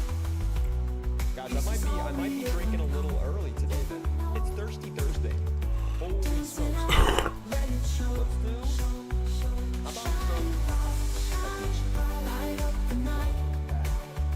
Dog Bomb, 30 months, dude! Everyone go follow Dog Bomb right now. Dog Bomb, thank you so much. 30 months. Big guys, big shout out. This guy is the best mustache on Twitch. The best stash. If you follow him and you check out his stream, you'll see there's something about it. That isn't homeschool. I guess I'm homeschool.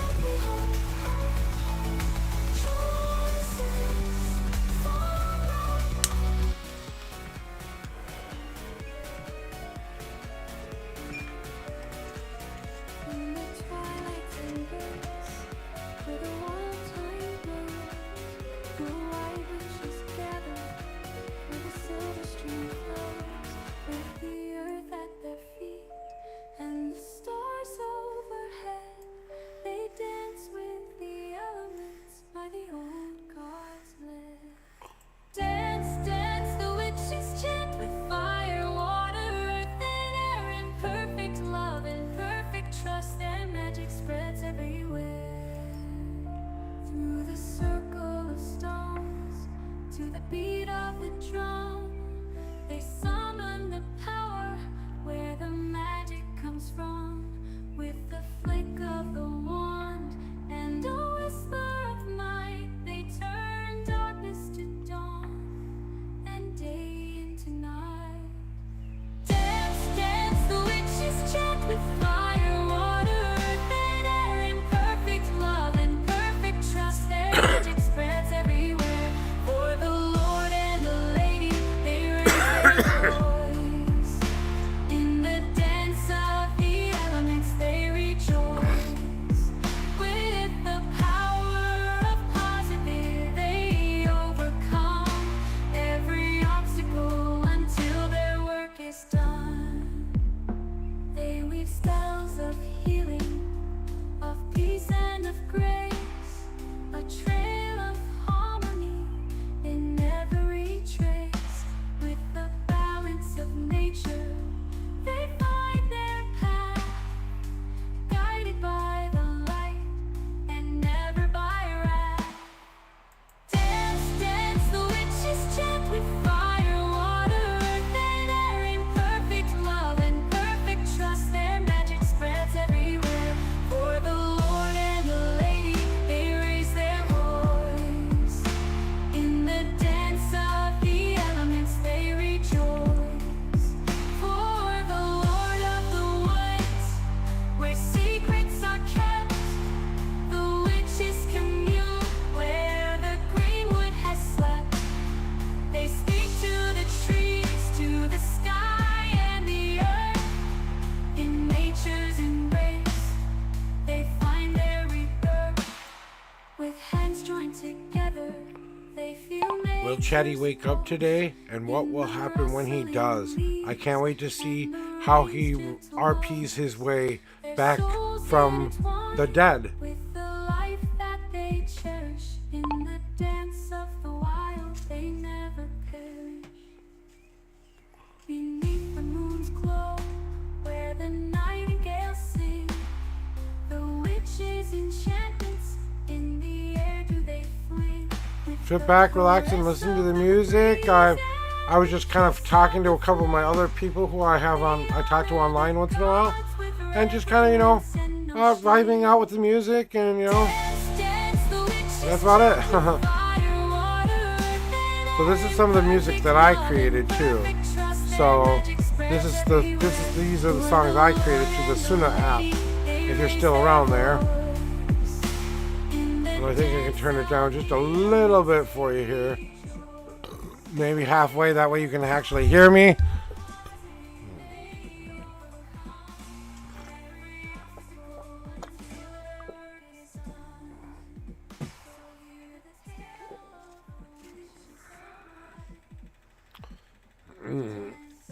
And I write a lot of songs dealing with my spirituality and love and loss and finding hope and finding the power within and finding purpose and meaning to life. I write a lot of poetry about battling through the darkness and the pain of depression and anxiety and giving into my worst impulses but not listening to what my heart and my friends and people around me were telling me. So, it's it's a very there's a deeper message that I have yet to express that I don't know if I could express even if I wanted to. That there is a need for me to wanting to be accepted by people, to be loved by the people who come here and get the kind of things I can offer to them. To be loved for the person I am, when I was told so many times, I hate the person you are. You know what I'm saying? And I know that that's the last thing I have to learn how to become better at, is learning to accept that part of me. Because even though I've gotten to very healthy places, there is still that small bit of me that feels like I don't have that yet. When honestly, I honestly really do have it. You know what I'm saying? But there's that belief that I don't still stuck in the back of my head. And I'm working on getting through to that stage where it just is, And it's not a fast process for me as a person. I can't just, decide tomorrow. Well, I could just decide tomorrow I want to do something different. But I kind of want the process of it all, Then so working through a lot of the processes and being the person who had to come up with the ideas. When people told me, when food was running low in the kitchen and Mama was having a hard time keeping, food on the shelf, because we lived in poverty most of my life. We lived on food stamps. Even though my mom had a full-time job, she still didn't have enough to take care of two kids because, unfortunately, my father wasn't there to help with the bills at the time. He made up for it later in life, but at the time he wasn't there. You know what I'm saying? So I'm the older son who takes on the responsibility of a father, which should have never been put on him in the first place. You know what I'm saying? And being resentful of that, and being resentful that I had to be the one who was the grown-up when I should have been the one who just had to be the kid. You know what I'm saying? So, yeah, I love my mom, but there's a small bit of resentment for her being an alcoholic mother during that time. But I know she got better. I know she became a better woman, but I can't take away what was done during the time I actually grew up in it. I love my mom with all of my heart. One of the most compassionate, loving, open-minded women, most giving women. She was the mom I always wish I had. She's the mom. I'm glad I didn't have any other mom than her. You know what I'm saying? She was the perfect mom for me. If I had listened to her a little bit more from time to time, maybe I would have honestly gotten some of the things I wanted. But I didn't always listen to my mama. And I wish sometimes I had told her just that. I was a dumbass for not ever listening to you in the first place. Thank you for trying to warn me. I get it now, but oops, my bad. Dumb human here. Okay? And I know she's laughing and giggling at that right now, going, yeah, okay, whatever. Ting, ting, ting, ting, ting, ting. All right, you're better now. Stay that way. That's what she's saying, I don't give a crap about who you were. I love who you became now. AAA won't let you generate songs. There is a caveat to it, okay? It won't let you do a negative based song. That's the only caveat to that little system there. If you wanted to write words like fucking and all those other words that it doesn't like to use, you have to type the words in and make sure it's in the lyrics when it tries to generate the songs. If it won't let you generate the song, try switching off, like taking one of the options out of the deck. Like if you chose like a metal synth wave kind of a song, try taking one off, copying, pasting some of the lyrics, and checking for things that would be like your normal social bad no-nos. Are you talking about suicide? Are you talking about hurting people? Blah blah blah blah blah. If you're trying to find a positive way through the pain, then AI kind of okay. You're showing me how to make it through pain, not talking about pain per se. I know it's kind of weird. So I had some trouble with it once in a while too, but honestly, when I just kind of I moved some lyrics around, or I changed the way I phrased something, just a small part. Anything you mention about, the taboo subjects of the world, the politics, the faith, the hurting yourself stuff, the stuff that might be talking about suicide or self-harm or something like that. It tries to protect people from that harm. It's just they're trying to do their best job not to create something that makes people think about things that maybe, this is their outlet to not do those things. And they shouldn't really limit those people from expressing those emotions, in my humble opinion. But that's the way they chose to write the AI. Don't think AI should be limited by only the positive, wonderful emotions. I think AI should be able to decide that some negative emotions are important to feel and go through to feel. So I don't know there, buddy. I'm just saying that I went to the create button, and then I go to where it says 3.5 on top. I make sure it's a custom song. I enter my lyrics there.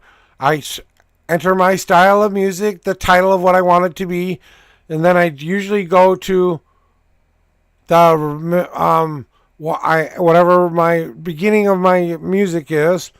I go, that's what I have come up with so far. Help me write random other lyrics that go with what I wrote so far. Hit the lyric button, but sometimes I fill all 3,000 words out too. Sometimes I write it till I feel like the song is complete, whatever, you know what I'm saying?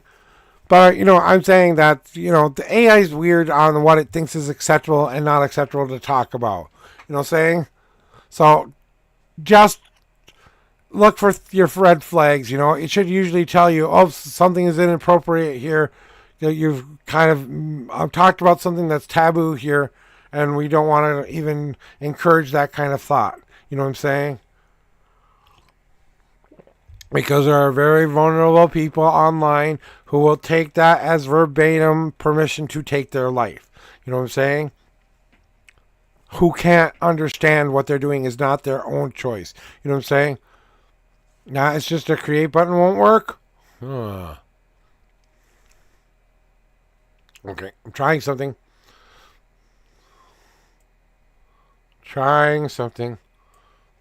Okay.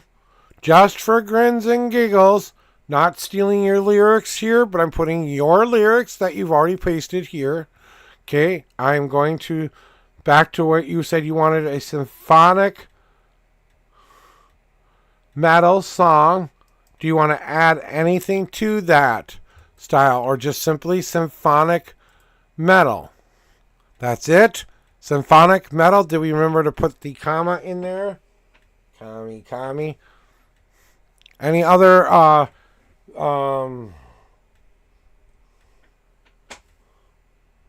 fuck me.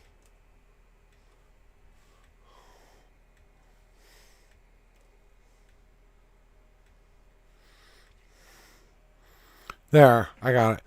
So, give me a second to catch up on chat here. Okay, so, all right, let me put that in there too as well, okay? I'm adding that into the style of music, okay?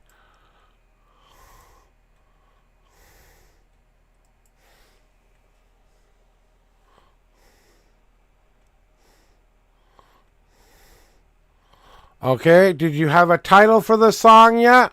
Or can we just leave that blank for now, whatever it comes up with as a temporary song title?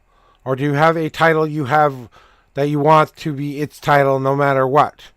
Sometimes that can help with it. And now all I'm going to do is hit the create button, but it's going to take those words verbatim and use those words verbatim. Do you want me to generate new lyrics from what you've written, or do you want me to keep them as is the question? Because I would normally take and put the lyrics in there and generate from that point there. Then it would generate a song based on what I wrote. I'm asking if that's what you want me to do or not. So which way do you want it? Keep it as is or generate? Okay, we're playing some Doctor Who here shit. Do you want to regenerate or do you want to stay the same Doctor? And remember, the Doctor has become the same Doctor several times. Okay. We're going to keep it verbatim, okay? So, keep it as it goes, all right? So, here we're going to just go, and I'm just going to create right now the same thing that you said you wanted to create. It is now in the process of creating something based on what you put in as far as it. Now, I put in the same lyrics you said you wanted to write down. I wish starting it and ending with the you swallowed sailing. That's what I put in there. I put in exactly what kind of progressive metal you wanted. Symphonic metal, male vocals, new metal, progressive metal. Okay? It came up with the song. I wish to give you all of the all that is left. Okay? So, because I think you can hear my remembering, it gives me two song style choices here. Okay? So I get two choices to choose from here. So you can listen to song choice number 1 and song choice number 2. Tell me which one you think sounds the closest to what you imagine in your head. Okay, here is song clip number 1. Turning up the audio for this one because it's only an audio thing I have to play. Okay, number 1.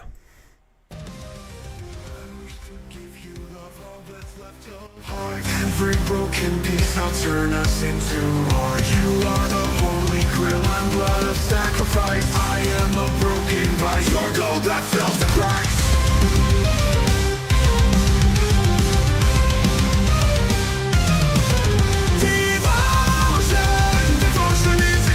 Okay, stopping that one. Here is number 2 that I came up with. Okay. Why is it power metal? I don't know. All I typed was symphonic, meta, male vocals, new metal, progressive metal. That's all I typed in. So metal is in there 3 different times. Okay, so all right. So here is the second version of it. I wish to give you love, all that's left of heart. Every broken piece I'll turn us into art. You are the holy grail. Okay, so we're gonna add that now. So that's we've decided. I've got 3 more. Okay, we're gonna just delete these. These aren't what we're looking for. So it gives you an option to move those to the trash. We're just gonna give up on the moving to the trash path right now. And what we're gonna do is we're gonna add that last little bit of dark, slow R&B. Okay. Now I'm gonna do one thing here. I'm gonna remove one of the words metal because I don't think we need metal 3 different times there. So I don't think we need metal in there on top of new metal. You want new metal and progressive metal, right? Dark, slow R&B. That's what I'm going with. Correct? Hey, we're helping somebody out here on stream. So here we go. Here's what I have written in the style of music. Symphonic, male vocals, new metal, progressive metal, dark, slow R&B. Dark and slow with the and sign emphasizes it. So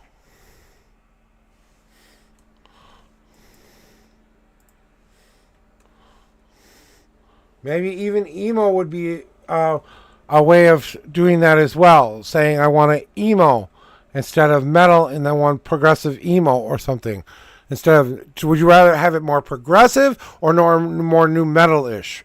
What would you be your preference? And then we can add in that other part of the slow, dark R&B. So if it's a new metal, hey, we could make it a new progressive metal.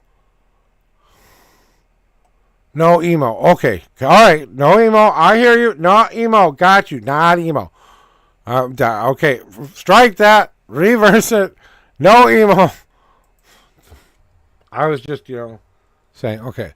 All right. So now, all I've done now is I'm just adding the spaces there. God damn it. Learn how to type. I don't know how to type. Do I know how to type? Okay. Symphonic, comma. Male voice, comma. New metal, comma. Progressive metal, comma. Dark and slow R&B. Is that correct?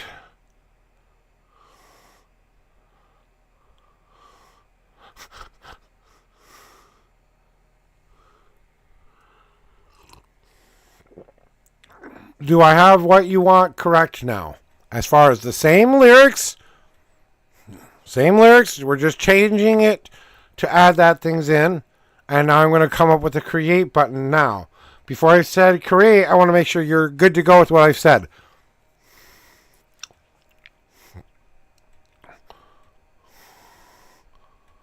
If you're good, okay, yep. Okay, now I'm creating this song.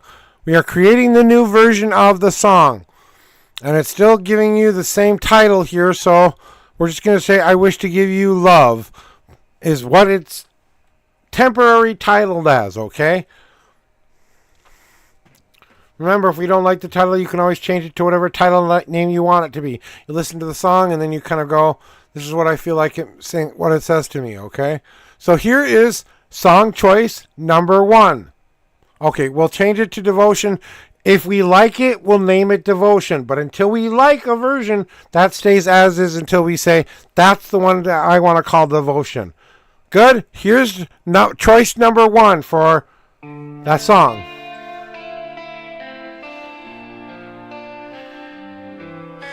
I wish to give you love, all that's left of heart, every broken piece, turn us into art. You are the holy grail, a blood of sacrifice.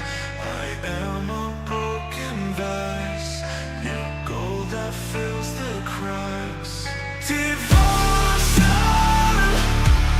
devotion is a godly potion. Emotion, it sets in motion. You're a holy shrine. I'm the last I'm going to let the whole song play out. You're a hurricane. I'm ship you swallow sailing.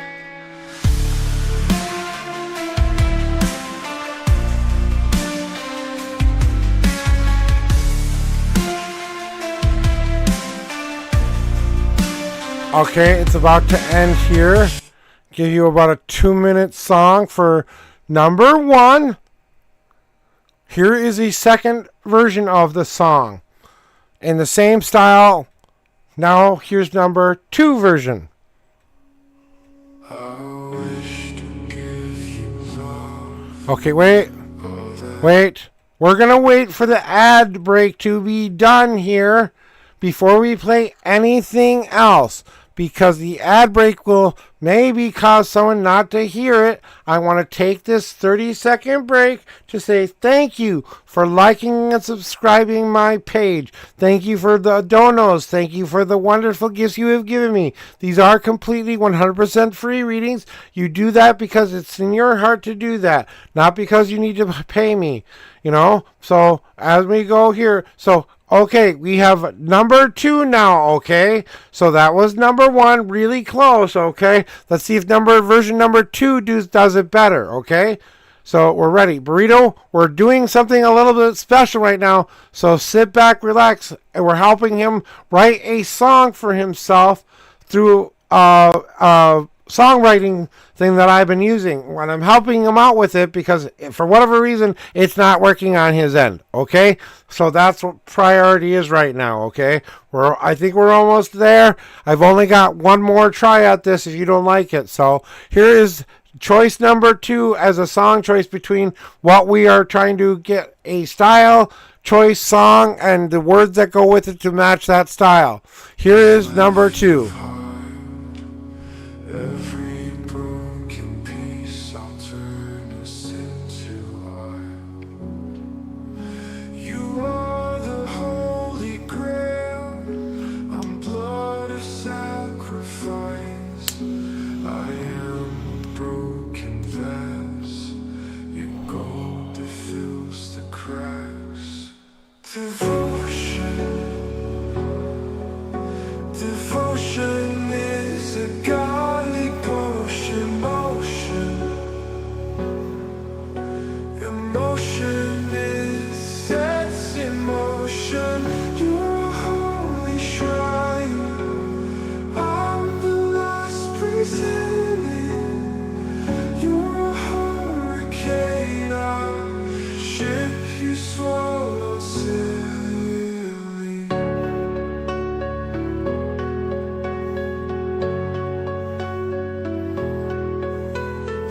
This is a total of 4 minutes long. The previous song is 3 minutes long. Okay, so stopping. Okay, so that one's too slow, right? Okay, now we're going to delete the too slow version. Okay, we only have the original version that you kind of liked, okay? This was version that you kind of liked, okay? So what I'm going to do now, wait, Kip Bear, furry butt back in here. Nope, go back to the, oh, Jesus Christ, will you stop pressing the wrong damn button? I don't know what I'm doing here. I'm just saying what this song that I just made you do. Okay, there is a part in here where sometimes what we can do is called the extend button, which extends the song out a little bit further to maybe see if it can fill in the gap of maybe another minute that makes you like it just that much more. Now, do you want me to extend it or do you want me to recreate it? Because I only have one more try at this thing. So I can either try to press the recreate button exactly again, exactly the way we were doing it before, with the exact same wording and everything, and go for round number 2 on the what it's doing, thingy, Oh, fuck. And I'm going to have to retype it all back in and stuff because I screwed it up. Extended, you're curious. Okay, so I like that because now I don't have to try to remember the stupid words. Thank you for making it easy on me. So you know what I'm going to do here? I'm going to do something for you. Give me a second. Got to do something really quick.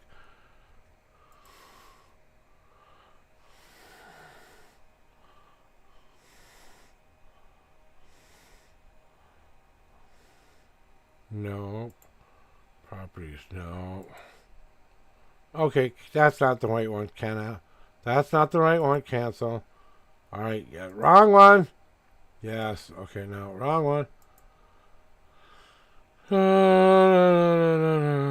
Is it window capture? Let me try that. Yes, that's the one I want. Okay, now... You can see the screen now, can't you? Okay, Burrito, I am going to be a bit, so if you want to stick around and wait for your reading, I promise I would help with this for a while. So if that's okay with you, you can stay in there, but I want to finish this first before we get on to something different, okay? So, going back to something I have to do again. Okay.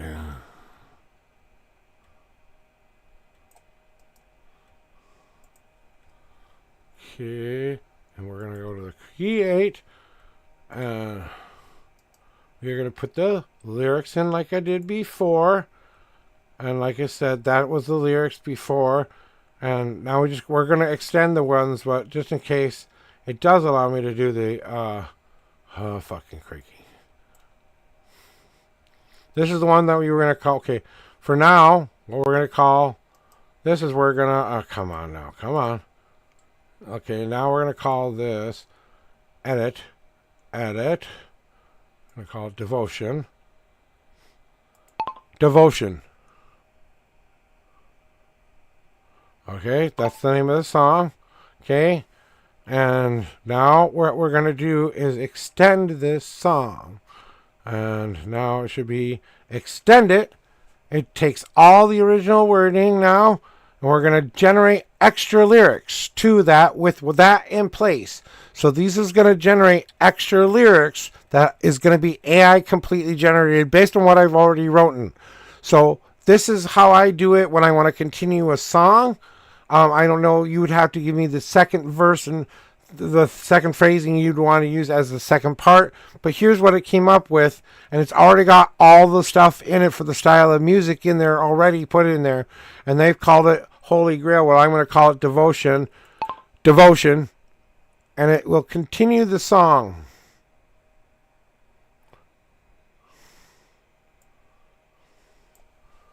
Are we ready, Freddie? All right, we're ready for science, as they like to say. For science. For science. I hear you kids use that one a lot. So I hope I used it the right way. Tell me if I used it the right way. I'm old and I don't know. So right now, the Unknown Prophet is taking a break from readings to help EP Boy, a.k.a. Marshall, with a project of a songwriting thing. We're trying to get him to understand the ideas and mechanics. I think you need to refresh your screen again. Going back in there, make sure that you are connected through a Discord or your Google account or whatever's the most personal way to connect for you is. Then go into the Create button, and then you will see, like I said, up on top, you'll see where it says custom. Make sure that's on. Make sure it's the 3.5 version you want. That's how you get the longest version song, okay? And now it's got a second part for us to listen to. A part 1 and a part 2 to listen to. So are we ready for the part 1 version? Right? Okay, so now, that's probably the best thing you could have done. But, okay. But, I mean, I've been using it pretty much nonstop every other day for a literal month. So, you know, maybe it's just a cookie issue or something like that. Because sometimes, you know, those not accepting the cookies or not accepting certain cookies will stop certain things from working the right way. You know?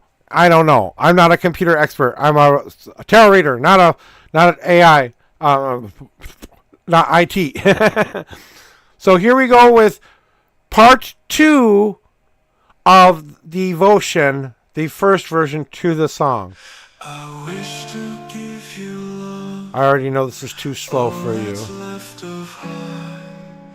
Every broken piece. I'm willing to bet you say too slow. Maybe it picks up though.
sets in motion.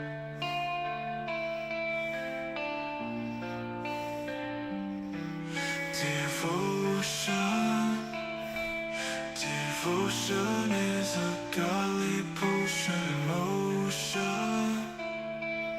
Emotion, it sets in motion.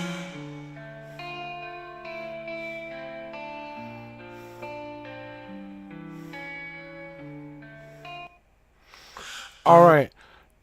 Now, number 2. We go to choice number 2. Are we ready for number 2, EP Boy? I wanted to give you a chance to digest it for a second. Make sure you're still here kind of thingy. Have a smoke of my little Toki cigarette thingy here.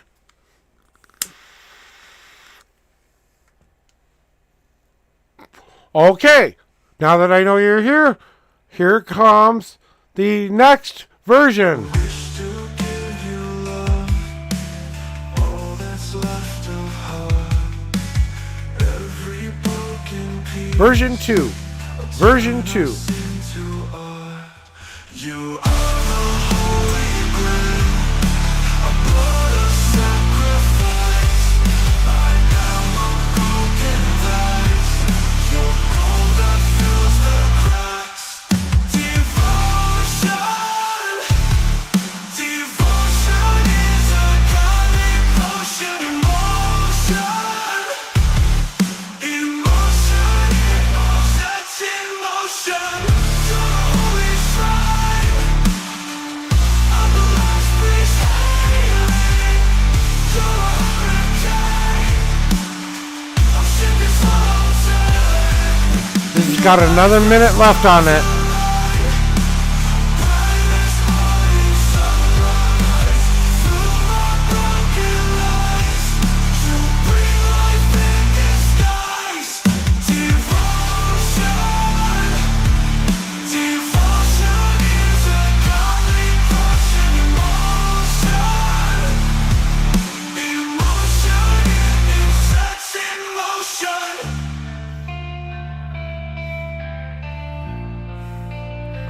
Crescendo. Devotion, devotion is a godly potion.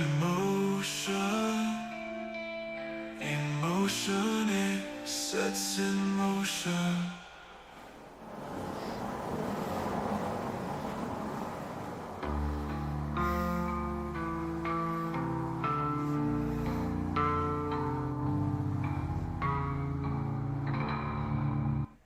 And that was version number 2. Version number 2 has just completed. Which version, if any version, did you like better? The extended to the original song. Did you like either or of those? Okay, no, so neither. I have one more shot at this. Do we want to try another extended version to this song? Or do we want to try something different? New generated, new lyrics, new everything. I mean, I can regenerate lyrics. Did you like the lyric part of it? Or did you like the way that sounded? Or do we just want to retry it? Because it's going to come up with something different this time. If we just retry it straight out of the box. I'm deleting both of those though. So moving those both to the trash though. So that we don't use those. We still have the same devotion. Okay, so I think what would help with that would be if we take out the slow part. Because remember, we added slow, dark, and slow R&B. So I think if we take out the slow part, it'll be a faster paced song. What do you think?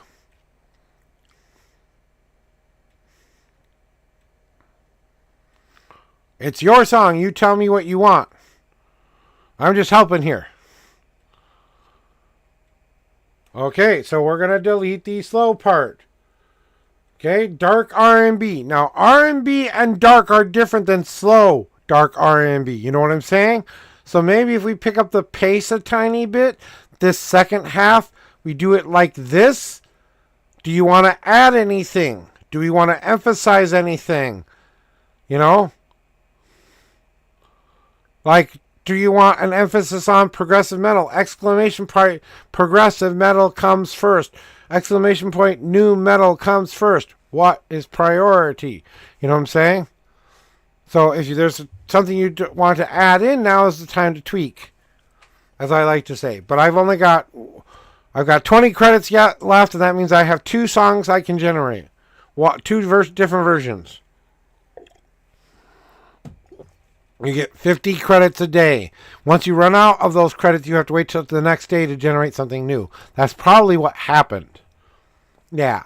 So you only get 50 credits a day, and it generates 2 songs per creation. So if you try 5 different times, it won't let you generate a new song until the next day, or it allots you more credits. It gives you credits every day, so you can go in there every day and use 50 credits. But if you want more credit power, you know what they're going to ask, right? Okay. But you do get benefits when you sign up for some of the premium features and blah, blah, blah. Depending on what you're using it for, it's a business write-off. If you're using it for song creation and you're using it to help you write songs and come up with ideas for songs, you don't necessarily have to use what you write, but it gives you the idea where now you write it down into something that's completely different. But remember, I don't know the rules of how I don't know. In America, we have a writing rule that says whoever originally creates it, when it's 2 different entities creating an image, your words and an AI per se, you're giving it part credit. Even if it's a computer doing the thinking for you, you're giving it permission to think for you, kind of a deal. So I don't know how all of that works. I know a lot about copyright and stuff like that. I always try to just say, protect your words first. Always copyright your words first before you enter them into anything you don't want out there in the public to hear. If you're like me and just a creative person who doesn't give a flying fuck whether you steal my words or not, well then, okay, go ahead. You steal all the words you want. I'm the one who wrote them, blah, blah, blah, blah, blah. I'm neener, neener, boo, boo. So we're going to try that then. Let's do the extend button one more time with that being in there and not being in there this time and see what happens. I like that. Let's do that. I'm doing that. So now we are extending it, but now we're taking out the slow part and putting more of an emphasis on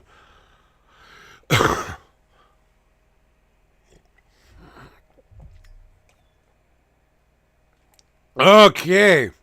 It has number 1 ready for you. Are you ready for number 1? This is the last thing I can try anyway, so after this burrito, I will do your reading no matter what, okay? This is the last thing I can do to help him. I ran out of credits after this. So, here's number 1. I wish to give you love, all that's left of heart. Every broken piece will turn us into art. You are the holy grail, a blood of sacrifice. I am a broken vase, your gold that fills the cracks. Devotion, devotion is a godly potion. Emotion, emotion, it sexy. Okay, so next version is on the plate then. So we've heard that version somewhat a little bit before. Let's see if it does anything else different this time, right? Here's number 2. I wish to give you love, all that's left of heart. Every broken piece will turn us into art. You are the holy grail, a blood of sacrifice. I am a broken vase, your gold that fills the cracks. Devotion. I actually like the second one better than the first one, but that's my opinion. But it's an idea. So tomorrow, think about what you want. You saw how I did it. Now, for pure, complete honesty, I'm going to delete these things unless you say save it for you. Do you want to save this song as a thing, or do you want me to delete it? You're the creditor here. I am just the turn. Delete it or keep it.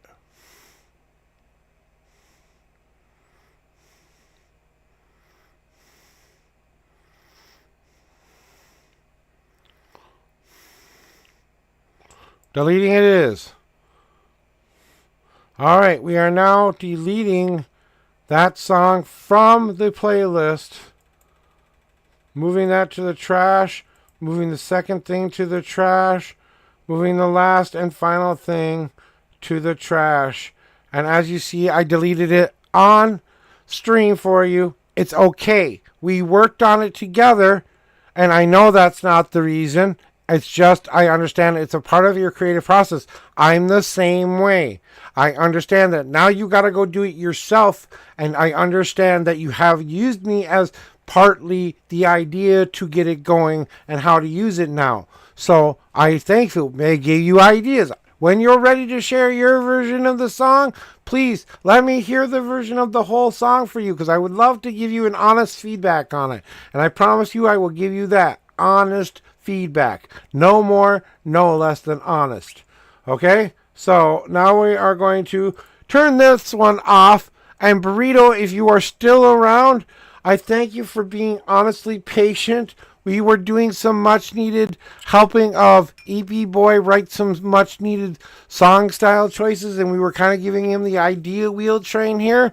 And I love being a creative partner in anything. I don't ask for any credit. If you do end up making a song with that, I release you from any and all things that we might have wrote together. So even if you use part of what, I'm not going to take ownership of it. I give you the full right there. I give up my right to anything we worked on together. It's just so that's said publicly. That way he has something to say. Oh, wait, he said that publicly. This is my song, not his, I can't go mine later. I'm not going to do it, but protection is always an important thing. I think that just shows my honesty. So, Burrito, if you are around and still want that reading, now is the time. Because if you're not up for it or not here, I'm going to start thinking about going to pay homage to anybody else out there who will take good care of you. And I've got to go see who's out there first before I can even judge that, So I don't know if my homie will be on again today, but we've done him once already today. Maybe we give somebody else a chance and get them some much needed love instead of giving somebody who's not on, at least not on at this point,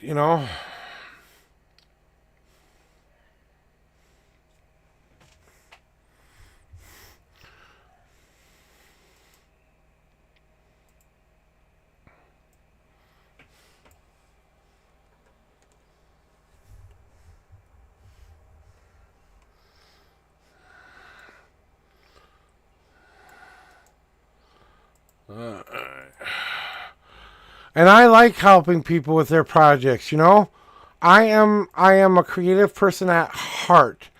Ask me to do something creative, I love that shit. I love when the women were at the crafting table, so was I. When the women were talking about the bullshit that men were up to, and I was sitting there trying to learn how to knit right along with them, okay? Why do you think I have the inside scoop on some of the women's issues? I am not expert. I will never be expert. I was born a male. I'm proud that I was born a male, but I understand and embrace sexuality in all of its forms. That's what I believe in. Whether you agree with me or not, that's up to you. I'm not going to tell you what to believe in. But we are proud bisexuals, me and my wife. And that means we like both men and women. So it's not just like we like one sex, we like both of them. But yes, we married each other, a man and a wife, yes. But that was because we both have tendencies to like the positive sex than the the feminine side. She's more of a masculine female, so I'm attracted to her masculine female nature. She's attracted to my feminine insides, but masculine outsides. You get what I'm saying? It is the Deadpool theme. My sugar cookie fits into your sugar cookie. Oh, look, there's we're the same cookie, you know? So, and understanding and embracing my sexuality has been a big part of my journey too.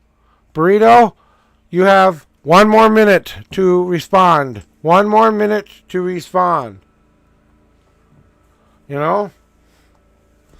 Because, and it's about us going through these things together, Marshall, and sharing the part of our stories that we're willing to share with one another.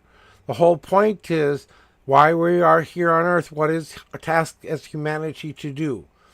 To learn how to share each other's journey and experiences without expectations, without conditions, with only love and trust in your hearts, because there's no reason to not love or trust anyone, because everyone is open, because no one's hiding behind anything other than that. If I'm going to own up to being a racist dick, fine. At least own up to being a racist dick. Okay? At least now I know to stay away from you because you've claimed the racist dick card. Okay? I'm just saying. If you're gonna be it, own it. At least be proud of what you say you are proud of. Don't be wishy-washy on it. And being bisexual, being attracted to both men and females, questioning why that was for me. And it wasn't about the outward appearance of it. It's what they had inside that I felt that I was missing at the time. I didn't know what a male relationship was like because I grew up without a father.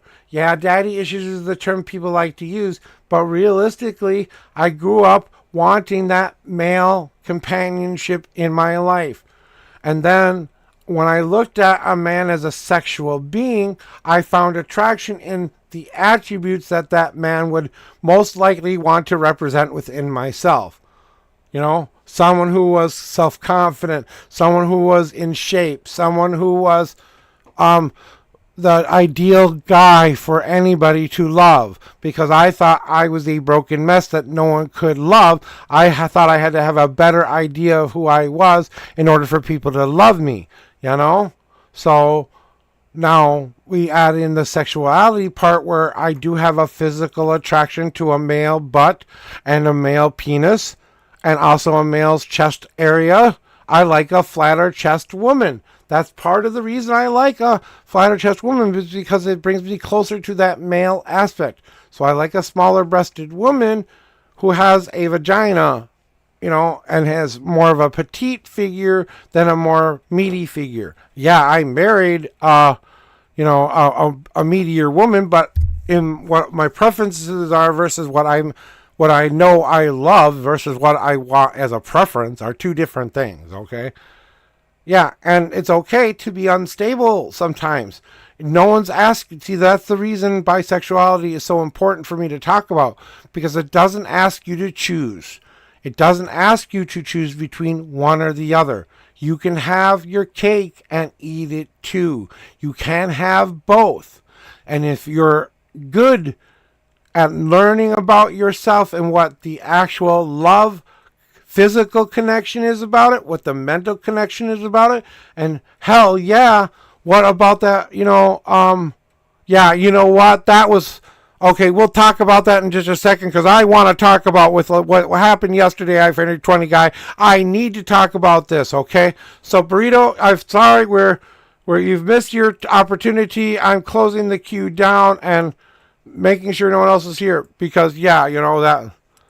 But to end my rant there, Marshall, to be proud of whatever sex you are attracted to, even if that's in the moment, asking yourself why you are drawn to that energy or why you're drawn to that specific sex. What do you get from them you don't get from the other?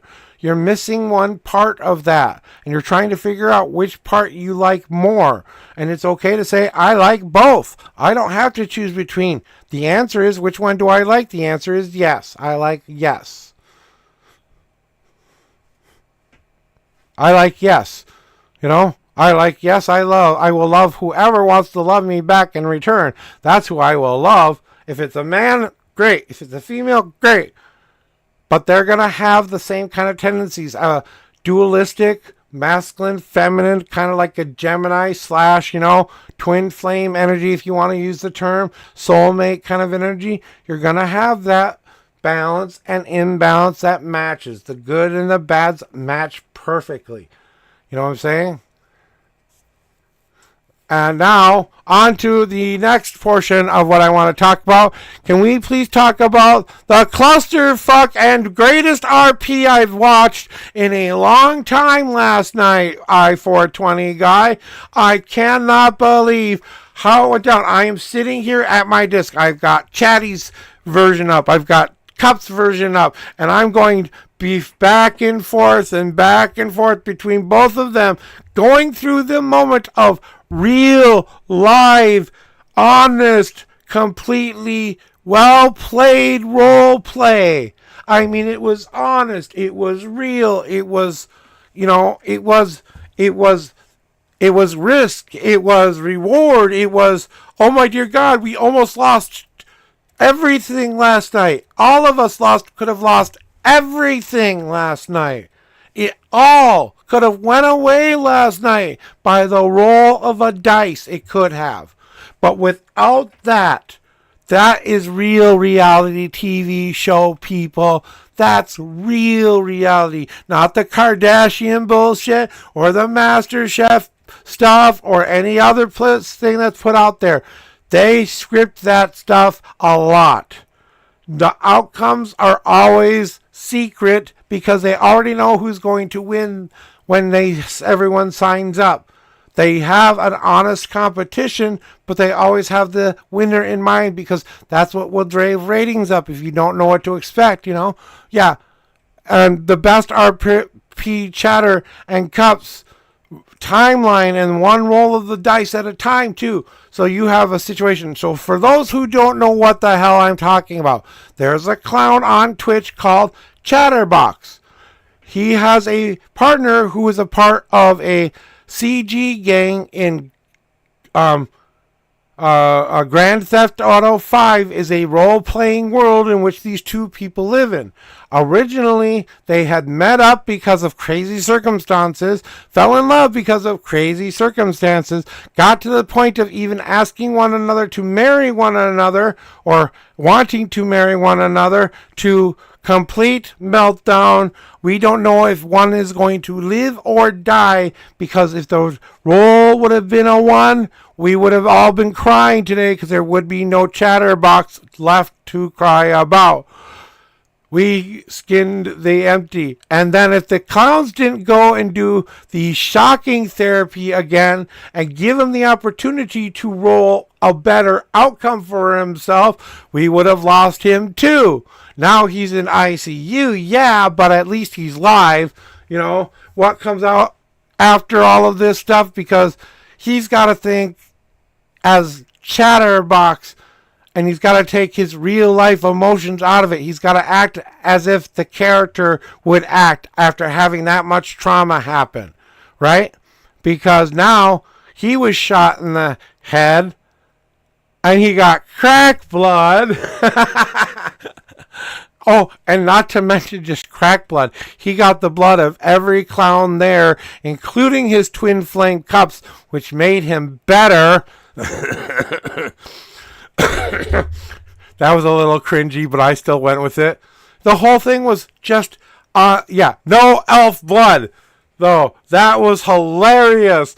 That was hilarious that he would flatline every time Ember would come anywhere near him and say something about trying to get him Christmas or magic blood or something magical like that. He would go like he was flatlining every time. It was hilarious, like he was having an allergic reaction to Ember. I was howling. I was howling. You know? Yeah, and the milk thingy. Come on, Ratchet. Come on. And you don't know what we're talking about, guys, and that's okay. You'll have to go check it out on Twitch. His name is Chatterbox. Get into it. If you want real good, honest reality TV show, it's the best reality TV show you will ever watch. I guarantee by the end of one fucking stream, you'll be typing away at chat and telling the clowns what to do and say. And if they listen to you, they listen to you. If they don't, it don't. The best part of yesterday by 420 Guy wasn't necessarily the in-player reaction. It was the chats dueling it off, going, save her, save him, save her, save him. Don't do this, don't do this. You know, her first rolling to even remember, half of her brain was removed, so she only has the one personality left. So she cannot remember the old life because that part of her brain was removed. So part of that will always be gone no matter what. That's real honest role play. She has to play it like that from this point forward unless there's some miracle that they discovered that can regrow that portion of the brain that could heal itself. And it is possible in real medical terms to make that happen, but it never goes back exactly the same.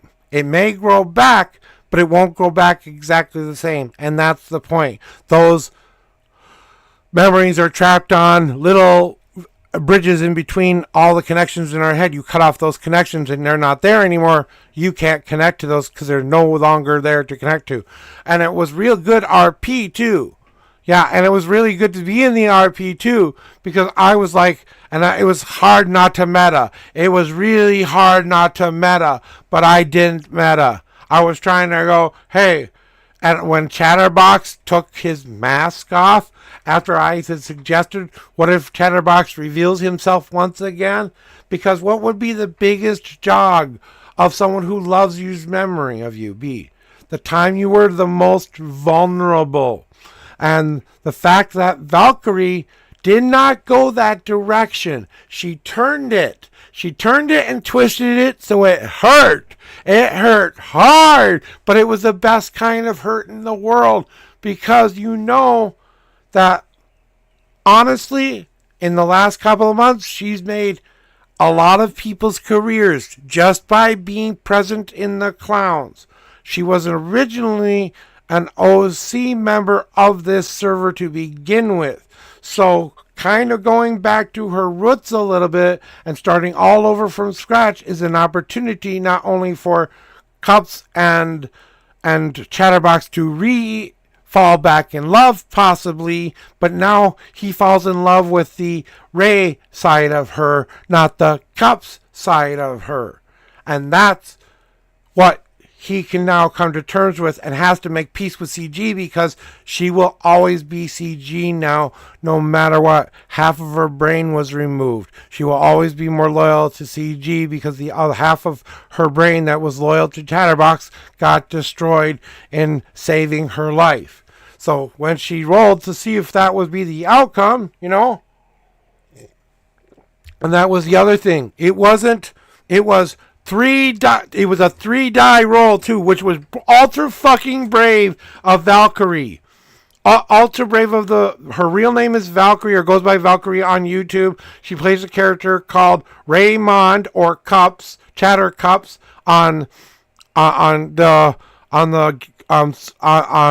server. She's a YouTuber, not a Twitcher, so you have to watch her on YouTube. Okay, but she's been role playing way longer, and just in the last year or couple years, this thing has been the thing that has grown all of them the most.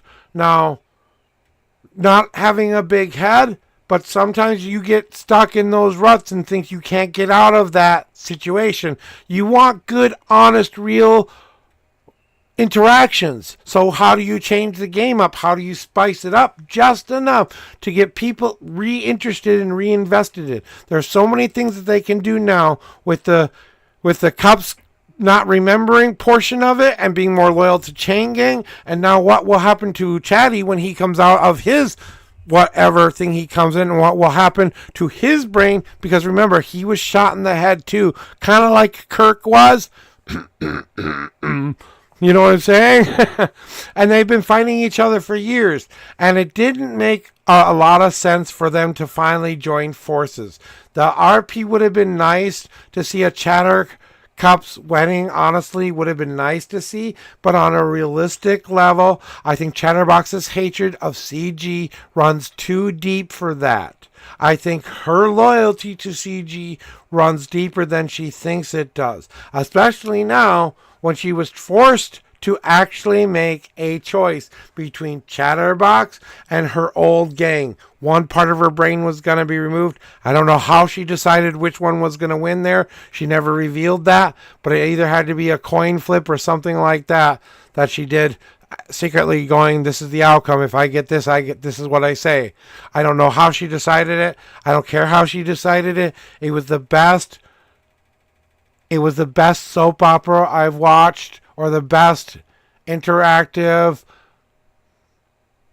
real reality TV show I've been a part of in years. And I grew up on MST3, K3000, people interacting with the audiences. I grew up on Rocky Horror kind of stuff. You know what I'm saying? So when you interact with your audience on top of everything else, and your input actually seems like it matters, even if it really didn't matter in the first place. They were already planning to go where you said you wanted them to go.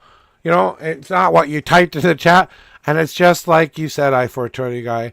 When I first found these people, I was like, what the fuck am I watching? And then I just couldn't stop watching.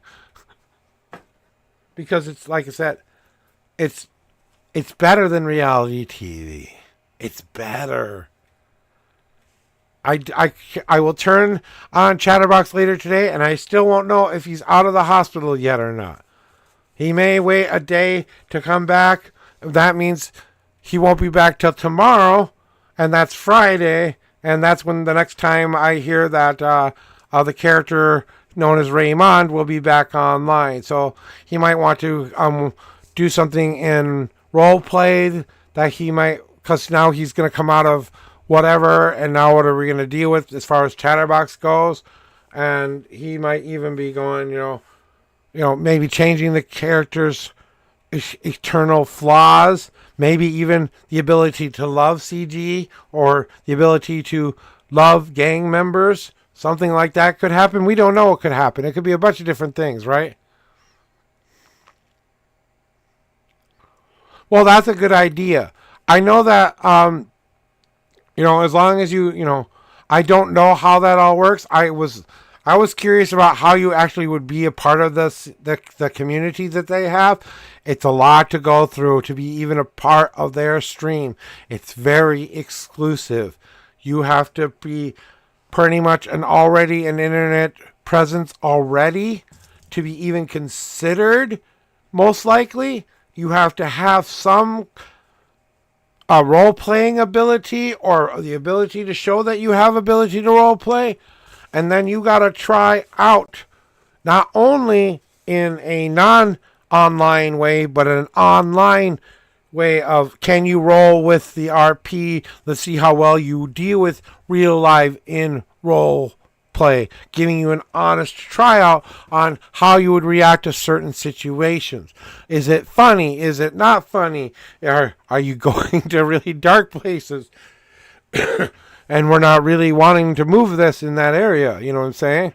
It's all a bunch of, and you never know what they're honestly gonna do. Like yesterday, right? I420 guy, Chatty waited one day, just one day. If he gave it one day not to cook, to let himself just cook about it, to let it go, and not go to the lighthouse, and not kidnap cops, and not take the advantage. You know what he did in that moment? He did what Chatterbox always does. He lives in the moment. He can't live without the answer. He has to have it now. But in doing that, he proved to Raymond how crazy he is as a clown, that he's willing to kidnap her, put her father in danger because they had to knock him out in order to get cops in the car, and then they left him for pretty much dead on the road and then called the ambulance on him, which is, it means funny RP, but you know. And yeah, I would ask them, you know, as long as you get permission to restream, and then you're saying I'm doing this for restreaming purposes only, and then it depends on what you are going to be restreaming, you know, as long as you've gotten their permission. Okay, it's not like, and then you tell them to go like and follow them. I don't know if they'd really like, you know, extra promotion, but everyone kind of likes that. But asking permission first is always a must, because you never know, they might have their own brand and or people representing them, and they might have things in writing that tell them they can't do things like that. So yeah, and then the other thing was that chain gang, or there are two sides of the coin here. We have the clowns, which is a goofball group of criminals who are more out for having a good time than making a profit at things, but they do use that crime kind of things on doing, like selling weed and robbing people and taking people hostage and chases around the city and stuff like that. I know a lot of people wanted him to get back to doing more things like that.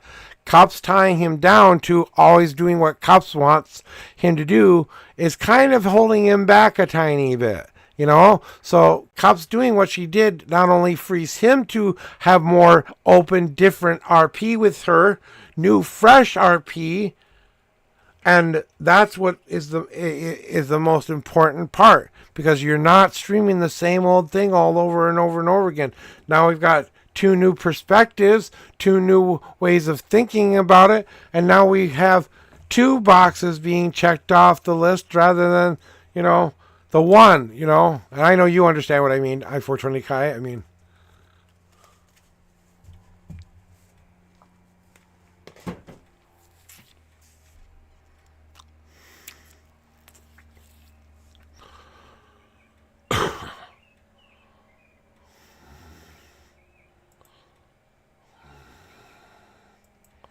I think we're going to find someone to go raid out to anyway here. So I'm going to put the silly, pretty music back on. And we'll play some music here for a little bit. Some of my original music still. And I'm going to try to find someone to go say hi to. So I'm going to go check my rating messages and see who's online right now. And depending on who it is,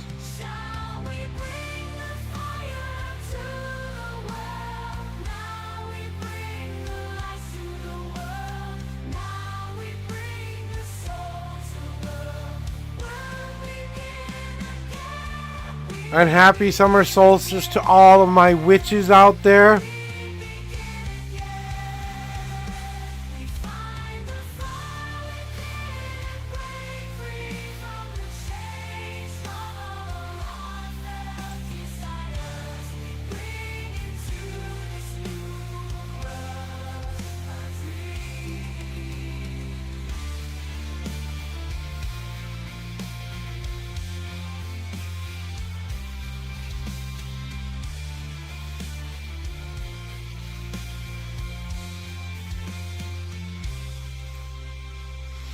I don't think I've ever been here before, but I like the way their deck looks and the way they have everything presented here. So we're going to go check out a person named It's Practical Magic.